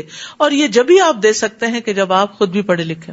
تو اس لیے انشاءاللہ رمضان کے بعد جو کورسز شروع ہو رہے ہیں، انگلش تعلیم القرآن، اردو تعلیم القرآن، ویکینڈ پروگرام، ان سب کے اندر آپ دیکھیے کہ کون کون سے کورسز ہیں جو آپ کو سوٹ کرتے ہیں اور کہاں آپ اپنا وقت نکال سکتے ہیں، یا دور ہے تو کہیں اور جہاں آپ کو میسر ہے. یا پھر یہ کہ الہدا نے ایک ایپ بنائی ہے، ابھی اینڈرائڈ پر دستیاب ہے، جلد ہی آئی فون پر بھی ہوگی. ای لرننگ ایپ ہے، ویب سائٹ بھی اس کی موجود ہے. اس میں جا کے آپ خود اپنے آپ کو رجسٹر کر سکتے ہیں. آپ کو لیسن ملیں گے، پھر آپ ایگزام دے سکیں گے، پھر آپ کو ریزلٹ ملے گا، پھر اینڈ پہ سرٹیفکیٹ بھی ملے گا. تو جو لوگ یہاں تک نہیں پہنچ سکتے کسی مجبوری کی وجہ سے، وہ ایسی ایپس سے فائدہ اٹھائیں، کیونکہ ہم فون کے ساتھ تو کمیٹڈ ہیں ہی، تو کیوں نہ اس سے ہر روز کوئی علم حاصل کریں. اول تو ہمیں نیک صالح صحبت چاہیے، دوست چاہیے، لوگ چاہیے. خالی علم کافی نہیں ہوتا، انسان چاہیے ہوتے ہیں کہ جب ہم پھسلنے لگے، بگڑنے لگے تو پکڑ کے لے آئیں. اور یہ دوستوں پر ایمان ہوتا ہے، انہی کے ہاتھوں ہم قابو آتے ہیں، ورنہ گھر والوں کی تم کم ہی سنتے ہیں. پھر فرمایا، اور جب انہوں نے ہمارا عذاب دیکھ لیا تو کہنے لگے ہم اللہ اکیلے پر ایمان لائے، اور جنہیں ہم اللہ کا شریک ٹھہراتے تھے ان سے انکار کرتے ہیں. مگر جب انہوں نے ہمارا عذاب دیکھ لیا تو ان کے ایمان نے انہیں کچھ فائدہ نہ دیا. موت کے وقت کوئی چیز فائدہ نہ دے گی. یہی سنت الہی ہے جو ہمیشہ اس کے بندوں میں جاری رہی ہے، اور اس عذاب کے موقع پر کافر لوگ خسارے میں پڑ گئے. سورۃ فصلت. بسم اللہ الرحمن الرحیم. حامیم تنزیل من الرحمن الرحیم. حامیم، یہ قرآن بڑے مہربان نہایت رحم والے کی طرف سے نازل ہوا ہے. یعنی اس کتاب کو رحمان نے نازل کیا ہے، رحیم نے نازل کیا ہے، جس کو پڑھ کر رحمتیں پائیں گے آپ. ایسی کتاب جس کی آیات تفصیل سے بیان کی گئی ہیں، عربی زبان میں ہے، اور ان لوگوں کے لیے جو علم رکھتے ہیں. یہ بشارت دینے والا اور ڈرانے والا ہے، مگر اکثر لوگوں نے اس سے اعراض کیا اور اسے سنتے ہی نہیں. فہم لا یسمعون، اس کو سنتے نہیں. قرآن کو سننا بڑا ضروری ہے، کیونکہ سن کے کانوں کے راستے دل پہ جلدی بات اثر کرتی ہے. پڑھتے ہوئے انسان کا عام طور پر ذہن بھٹک بھی جاتا ہے، سنتے ہوئے بھی بھٹکتا ہے لیکن کم. اور کہتے ہیں کہ جس چیز کی طرف تو ہمیں بلاتا ہے اس سے ہمارے دل پردوں میں ہیں، اور ہمارے کان یہ کلام سننے سے بہرے ہو گئے ہیں، اور ہمارے اور تیرے درمیان ایک پردہ حائل ہے، لہٰذا تم اپنا کام کیے جاؤ، ہم اپنا کام کیے جائیں گے. قل انما انا بشر مثلکم یوحا الی، آپ ان سے کہیے کہ میں تو تمہاری ہی جیسا ایک انسان ہوں، میری طرف وحی کی جاتی ہے کہ تمہارا الہ بس ایک ہی الہ ہے، لہٰذا سیدھے اسی کی طرف متوجہ رہو اور اسی سے معافی مانگو، اور ان مشرکوں کے لیے ہلاکت ہے. کون ہے یہ جن کے لیے ہلاکت ہے؟ الذین لا یؤتون الزکوٰۃ، وہ جو زکوٰۃ ادا نہیں کرتے، اور وہ آخرت کے بھی منکر ہیں، آخرت کو بھی نہیں مانتے. زکوٰۃ کو کفر کے ساتھ خاص کر دیا گیا، کیونکہ انسان کو اپنا مال بڑا محبوب ہوتا ہے اور یہ مال اس کی روح کا ساتھی ہوتا ہے. تو جب اسے اللہ کے راستے میں خرچ کرتا ہے تو ثابت قدمی حاصل ہوتی ہے اور اس کا دل چمک اٹھتا ہے، اور جب خرچ نہیں کرتا تو اس کے دل پہ اندھیرا چھاتا ہے اور یہ کفر سے قریب ہوتا ہے. بلا شبہ وہ لوگ جو ایمان لائے اور نیک عمل کیے ان کے لیے ایسا اجر ہے جو کبھی ختم نہ ہوگا. کتنی بڑی خوشخبری ہے. دنیا میں جتنی بھی اچھی چیز آپ لے آئے وہ ختم ہو جاتی. آپ ان سے کہیے کیا تم اس ذات کا انکار کرتے ہو جس نے زمین کو 2 دنوں میں پیدا کیا اور دوسروں کو اس کا ہمسر ٹھہراتے ہو؟ یہ اس صفت کا مالک ہے، یعنی اللہ سبحانہ تعالیٰ ہی اصل میں خالق ہے، سب جہانوں کا رب. نیز اس نے زمین کے اوپر مضبوط پہاڑ بنا دیے اور اس میں برکت رکھی. سبحان اللہ، زمین میں اللہ نے کیسی برکت رکھی ہے کہ ہر سال زمین کے اندر سے ڈھیروں غلہ اور اناج اور چاول اور کیا کیا نکلتا رہتا ہے. آپ ایک بیج ڈالتے ہیں وہ 700 بیج بن جاتا ہے. یہ کس فیکٹری سے بن کے نکلتا ہے؟ دنیا کی فیکٹریز میں تو آپ جو ڈالیں گے صرف اتنا ہی نکلے گا اور بعض اوقات اس سے بھی کم ہو جاتا ہے. تو یہ زمین میں اللہ نے برکتیں رکھی ہیں، اور اس کے علاوہ بھی جو انسانوں کی ضروریات ہیں، گیس، تیل وغیرہ، وہ سب چیزیں بھی وقت کے ساتھ ساتھ ڈسکور ہوتی چلی جا رہی ہیں اور انسان ان سے فائدہ اٹھا رہا ہے. اور ٹھیک اندازے سے 4 دنوں میں اس میں غذائیں رکھی. یہ سب حاجت مندوں کے لیے یکساں ہے. اللہ تو کن کہہ کے سب کچھ پیدا کر سکتا ہے. تو یہ 2 دن میں یہ کیا، 4 دن میں یہ کیا، یہ ہمیں بتایا جا رہا ہے. اس میں سیکھنے کی بات ہے، وہ یہ کہ ہمیں ہر کام کو ٹائم دینا چاہیے، ٹھہر ٹھہر کے تحمل سے کام کرنا چاہیے، اسٹیپ بائی اسٹیپ کرنا چاہیے. کام پھر آرام، پھر کام پھر آرام، پھر کام پھر آرام. تو اللہ سبحانہ تعالیٰ کے نزدیک محبوب صفات میں سے یہ ہے کہ انسان تحمل والا ہو، جلدی نہ کرے، ہر چیز میں ہنگامہ نہ کھڑا کر دے کہ یہ اب تک کیوں نہیں ہوا، یہ کیوں نہیں ہوا، وہ کیوں نہیں ہوا. لیکن یہ بھی اللہ ہی دے تو آتی ہے تحمل مزاجی. نبی صلی اللہ علیہ وسلم نے فرمایا تحمل مزاجی اللہ کی طرف سے ہے اور جلد بازی شیطان کی طرف سے ہے. اور سب سے اہم عبادت کون سی ہوتی ہے؟ نماز. اور اس میں سب سے زیادہ کس چیز کی ضرورت ہوتی؟ صبر کی، تحمل کی، برداشت کی. کھڑے کھڑے تھک بھی گئے پھر بھی اپنے آپ کو کنٹرول کر رہے ہیں. نیند بھی آ رہی ہے اس کو آپ کنٹرول کرتے ہیں. پھر خشوع کی کوشش کرتے ہیں. آپ کو معلوم ہے نا کہ آپ صلی اللہ علیہ وسلم مسجد میں تشریف لے گئے تو اس وقت ایک شخص آیا اور اس نے نماز پڑھی. اس کے بعد آ کر آپ کو سلام کیا. آپ نے سلام کا جواب دیا اور فرمایا جاؤ نماز دوبارہ پڑھو، تم نے نماز نہیں پڑھی. صلی فإنک لم تصلی. وہ لوٹ گیا پھر ویسے ہی پڑھ کے پھر آ گیا، سلام کیا. آپ نے فرمایا جاؤ نماز پڑھو، تم نے نماز نہیں پڑھی. 3 بار ایسے ہوا. وہ بولا اس ذات کی قسم جس نے آپ کو حق کے ساتھ بھیجا ہے، میں اس سے بہتر ادا کرنا نہیں جانتا، آپ مجھے سکھا دیجیے. آپ نے فرمایا جب تم نماز کے لیے کھڑے ہو تو تکبیر کہو، اس کے بعد جتنا آسانی سے قرآن پڑھ سکو، سورۃ فاتحہ وغیرہ، پھر رکوع کرو یہاں تک کہ رکوع میں اطمینان سے کھڑے ہو، پھر سر اٹھاؤ یہاں تک کہ سیدھے کھڑے ہو جاؤ، پھر سجدہ کرو یہاں تک کہ سجدے میں اطمینان ہو جائے، پھر سر اٹھاؤ یہاں تک کہ اطمینان سے بیٹھ جاؤ. اسی طرح پوری نماز پڑھو. یہ نہیں کہ اگر 20 تراویح پڑھنی ہے تو بس اٹھک بیٹھک ہی ہوتی رہے اور جلدی جلدی سجدے میں گئے نہیں کہ سر اٹھا لیا، بیٹھے نہیں کہ دوبارہ سجدے میں چلے گئے، اور پھر ہر سٹیپ میں جلد بازی. یہ نہیں ہونی چاہیے. اطمینان یہ نماز کا ایک رکن ہے. اور جب نماز میں انسان کو اطمینان کی عادت ہو جاتی ہے نا، 5 دفعہ دن میں پریکٹس ہوتی ہے، تو پھر عام زندگی میں بھی انسان کے اندر ٹھہراؤ آنے لگتا ہے.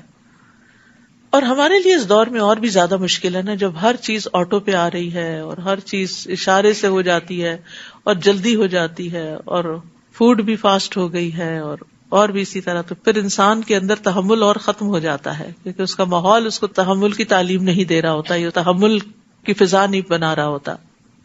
اور جہاں تک ابتدائے خلق ہے، پھر وہ آسمان کی طرف متوجہ ہوا اور وہ اس وقت دھواں تھا، تو اس نے آسمان اور زمین سے کہا تم وجود میں آ جاؤ، خواہ تم چاہو یا نہ چاہو. دونوں نے کہا ہم فرما برداروں کی طرح آ گئے.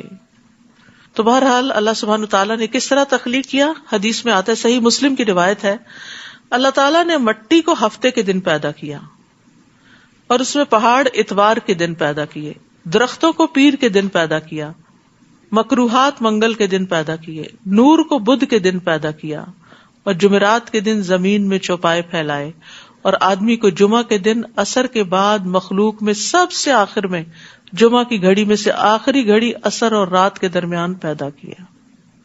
تو یہ تھے تخلیق کے مراحل. پھر اس نے 2 دنوں میں 7 آسمان بنا ڈالے اور ہر آسمان میں اس کے کام کی وحی کی، اور ہم نے آسمان دنیا کو چراغوں سے سجا دیا اور ان سے حفاظت کا کام لیا. یہ سب پر غالب اور ہر چیز کو جاننے والے کی منصوبہ بندی ہے. پھر اگر وہ اعراض کرے تو آپ ان سے کہیے کہ میں تمہیں ایسی ہی کڑک کے عذاب سے ڈراتا ہوں جیسی قوم عاد اور سمود پر گری تھی، جب ان کے پاس ان کے آگے سے اور پیچھے سے رسول آئے اور کہا کہ اللہ کے سوا کسی کی عبادت نہ کرو، تو وہ کہنے لگے اگر اللہ ہماری ہدایت چاہتا تو فرشتے نازل کرتا، لہذا تم جو پیغام دے کر بھیجے گئے ہو ہم اس کا انکار کرتے ہیں. ان میں سے جو قوم عاد تھی اس نے ملک میں ناحق تکبر کیا اور کہنے لگے ہم سے بڑھ کر طاقتور کون ہے؟ کیا انہوں نے یہ نہ دیکھا کہ جس نے انہیں پیدا کیا وہ ان سے یقیناً زیادہ طاقتور ہے؟ عقل کی بات ہے نا کہ پیدا کرنے والا زیادہ طاقتور ہے. اور وہ دیدہ و دانستہ ہماری آیات کا انکار کرتے رہے. پھر ہم نے ان پر چند منحوس دنوں میں سخت تند ہوا بھیجی تاکہ ہم انہیں دنیا میں ہی رسوائی کا عذاب چکھائیں، اور جو آخرت کا عذاب ہے تو وہ اور زیادہ رسوا کرنے والا ہے، اور انہیں کہیں سے بھی مدد نہ ملے گی. رہے سمود تو ہم نے انہیں سیدھی راہ دکھائی، مگر انہوں نے راہ دیکھنے کے مقابلے میں اندھا رہنا ہی پسند کیا. آخرکار انہیں کڑک کی صورت میں ذلت کے عذاب نے آ پکڑا جو ان کی کمائی کا بدلہ تھا، اور ہم نے ان لوگوں کو اس عذاب سے بچا لیا جو ایمان لائے اور نافرمانی سے بچتے تھے. یہ یاد رکھیے کہ جب قوموں پر عذاب آیا تو ان میں سے پیغمبروں کو اور ایمان والوں کو باہر نکال لیا گیا، اور جس دن اللہ کے دشمن دوزخ کی طرف ہانک کر لائے جائیں گے تو انہیں گروہ در گروہ بننے کے لیے روک لیا جائے گا، یعنی جہنم کی طرف آتے ہوئے پھر ان کی گروہ بندی کی جائے گی، جیسے پیچھے بھی آپ نے پڑھا ہے. یہاں تک کہ جب دوزخ کے قریب آ پہنچیں گے تو ان کے کان، ان کی آنکھیں اور ان کی کھالیں ان کے خلاف گواہی دیں گے جو عمل وہ کیا کرتے تھے. اللہ اکبر. آپ دیکھیے کہ انسان ساری زندگی اس بدن کی حفاظت کرتا ہے، اسے کھلاتا پلاتا اور اس کی ضروریات پوری کرتا ہے. قیامت کے دن یہی بدن بے وفا ہو جائے گا اور یہ انسان کے خلاف گواہی دے گا کہ اس نے کیا کیا برے کام کیے. کھالیں بھی گواہی دیں گی، اسکن بھی. وَقَالُوا لِجُلُودِهِمْ، اور وہ اپنی کھالوں سے کہیں گے لِمَ شَهِدتُمْ عَلَيْنَا، تم نے ہمارے خلاف کیوں گواہی دی، تم کیوں ہمارے خلاف ہو گئی ہو. وہ کہیں گی ہمیں اسی اللہ نے قوت گویائی دی ہے جس نے ہر چیز کو گویائی دی ہے، اسی نے تمہیں پہلی بار پیدا کیا اور اسی کی طرف تم لوٹائے جاؤ گے. وَمَا كُنتُمْ تَسْتَتِرُونَ أَن يَشْهَدَ عَلَيْكُمْ سَمْعُكُمْ وَلَا أَبْصَارُكُمْ وَلَا جُلُودُكُمْ، اور گناہ کرتے وقت تم اس بات سے نہیں چھپتے تھے کہ کہیں تمہارے کان، تمہاری آنکھیں اور تمہاری جلدیں ہی تمہارے خلاف گواہی نہ دے دیں، بلکہ تم تو یہ خیال کرتے تھے کہ جو کچھ تم کرتے ہو ان میں سے اکثر باتوں کو اللہ جانتا ہی نہیں. یعنی عام طور پر انسان کے دماغ پہ پردہ پڑا ہوا ہوتا ہے، بھول جاتا ہے کہ مجھے اللہ دیکھ رہا ہے، اسی لیے تو وہ گناہ کر لیتا ہے. اگر اس کو یہ یقین ہو کہ وہ دیکھ رہا ہے تو پھر انسان برائی کی طرف بھی نہ جائے. وَذَلِكُمْ ظَنُّكُمُ الَّذِي ظَنَنْتُمْ بِرَبِّكُمْ أَرْدَاكُمْ فَأَصْبَحْتُمْ مِنَ الْخَاسِرِينَ. تمہارا یہی گمان جو تم نے اپنے رب کے متعلق کر رکھا تھا تمہیں لے ڈوبا اور تم خسارہ پانے والوں میں ہو گئے. تو یاد رکھیے اچھے گمان کے ساتھ اچھا عمل بھی ضروری ہے، کیونکہ خیال جو ہوتا ہے انسان کو ڈرائیو کرتا ہے. حسن بصری کہتے ہیں کچھ لوگوں کو ان کی آرزوؤں نے غفلت میں ڈالے رکھا، یہاں تک کہ وہ دنیا سے اس حال میں نکلے کہ ان کے لیے ایک بھی نیکی نہیں تھی.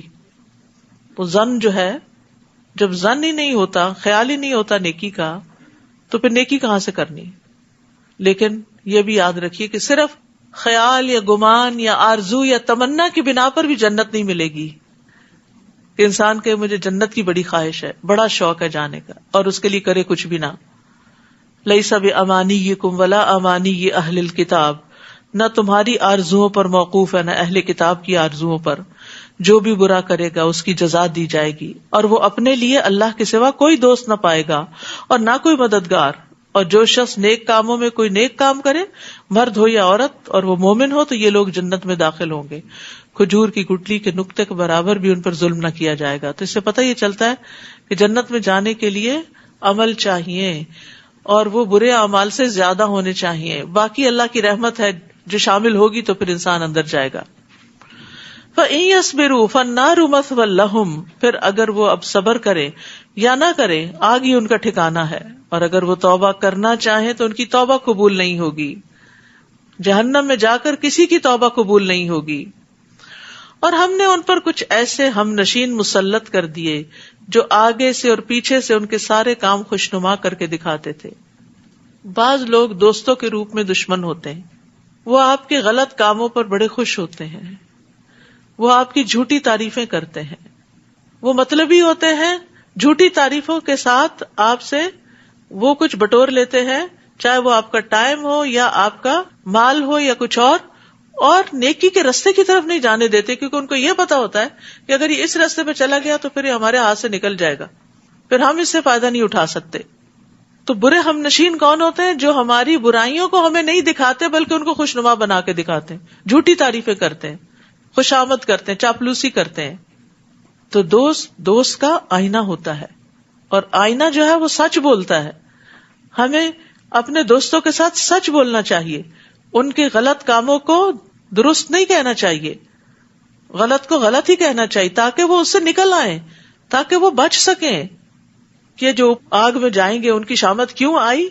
کیونکہ ان پر کچھ ایسے ہم نشین مسلط تھے، دوست مسلط تھے، جو آگے پیچھے سے ان کے سارے کام خوشنما کر کے دکھاتے تھے.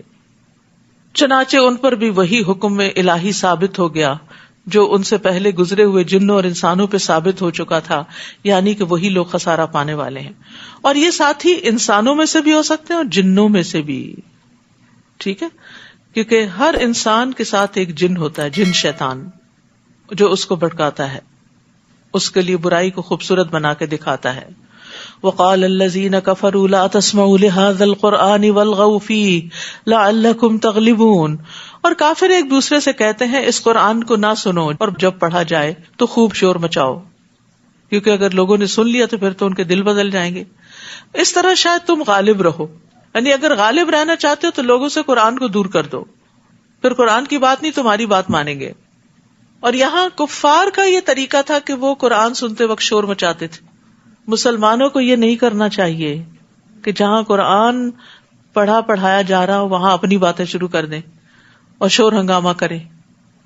تو یہ جو کفار کے بارے میں بات کی گئی، اس کے بارے میں ابن عباس کہتے ہیں کہ وہ کہتے تھے کہ اس میں شور شرابہ کرو، اور بعض کو نصیحت کرتے کہ جب تم محمد کو قرآن پڑھتے ہوئے دیکھو تو ترانوں، شعروں اور لغو باتوں کے ساتھ اس کا مقابلہ کرو. تم اپنی مجلس سجا کے بیٹھ جاؤ، تالیاں پیٹو، سیٹیاں بجاؤ اور شور شرابہ کرو تاکہ لوگ اس تماشے کی طرف آ جائیں اور قرآن سننے نہ جائیں. ضحاک کہتے ہیں وہ کہتے تھے کہ تم اتنی باتیں کرو تاکہ جو وہ پڑھ رہے ہیں ان پہ خلط ملط ہو جائے، ان کو سمجھ کچھ نہ آئے. لیکن قرآن ہمیں کیا ادب سکھاتا ہے قرآن سننے کا. وَإِذَا قُرِئَ الْقُرْآنُ فَاسْتَمِعُوا لَهُ وَأَنصِتُوا لَعَلَّكُمْ تُرْحَمُونَ. اور جب قرآن پڑھا جائے تو اسے کان لگا کر سنو اور چپ رہو تاکہ تم پر رحم کیا جائے. تو قرآن سنتے وقت غفلت اور گفتگو کی ممانعت ہے. ابن عثیمین کہتے ہیں کہ جب کسی انسان کے پاس قرآن پڑھا جا رہا ہو تو اس کے لیے جائز نہیں کہ وہ غافل اور بے خبر ہو یا کسی اور سے باتیں کر رہا ہو اسے چاہیے توجہ سے سنے، چپ ہو کے سنے. اور جب قرآن کی تلاوت چل رہی ہو تو اس وقت باتیں کرنا جو ہے وہ قرآن کی تحقیر ہے. اگر آپ کو ضروری بات کرنی ہے تو اس کو بند کر دیں. گھر کے کام کاج کے دوران تلاوت لگائی جا سکتی ہے، لیکن یہ نہیں کہ بیچ میں فون بھی ہو رہے ہیں اور بیچ میں بچوں سے باتیں ہو رہی ہیں. جس وقت سب گھر سے چلے جاتے ہیں یا نسبتاً خاموشی ہوتی ہے اس وقت قرآن لگانا چاہیے. ہم ایسے کافروں کو یقیناً سخت عذاب چکھائیں گے جو برے سے برے کام کرتے رہے، ان کا ضرور بدلہ دیں گے. اللہ کے ان دشمنوں کا بدلہ یہی دوزخ ہے، ہمیشہ کے لیے ان کا گھر اسی میں ہوگا. یہ بدلہ ہے جو وہ جان بوجھ کر ہماری آیات کا انکار کرتے تھے، یعنی اس چیز کا بدلہ ہے. وقال الذين كفروا ربنا ارنا الذين اضلانا من الجن والانس نجعلهما تحت اقدامنا ليكونا من الاسفلين. اور قیامت کے دن کافر کہیں گے اے ہمارے رب ہمیں جنوں اور انسانوں میں سے وہ لوگ دکھا دے جنہوں نے ہمیں گمراہ کیا تھا، تاکہ ہم انہیں اپنے پاؤں کے نیچے روندیں تاکہ وہ ذلیل و خوار ہوں.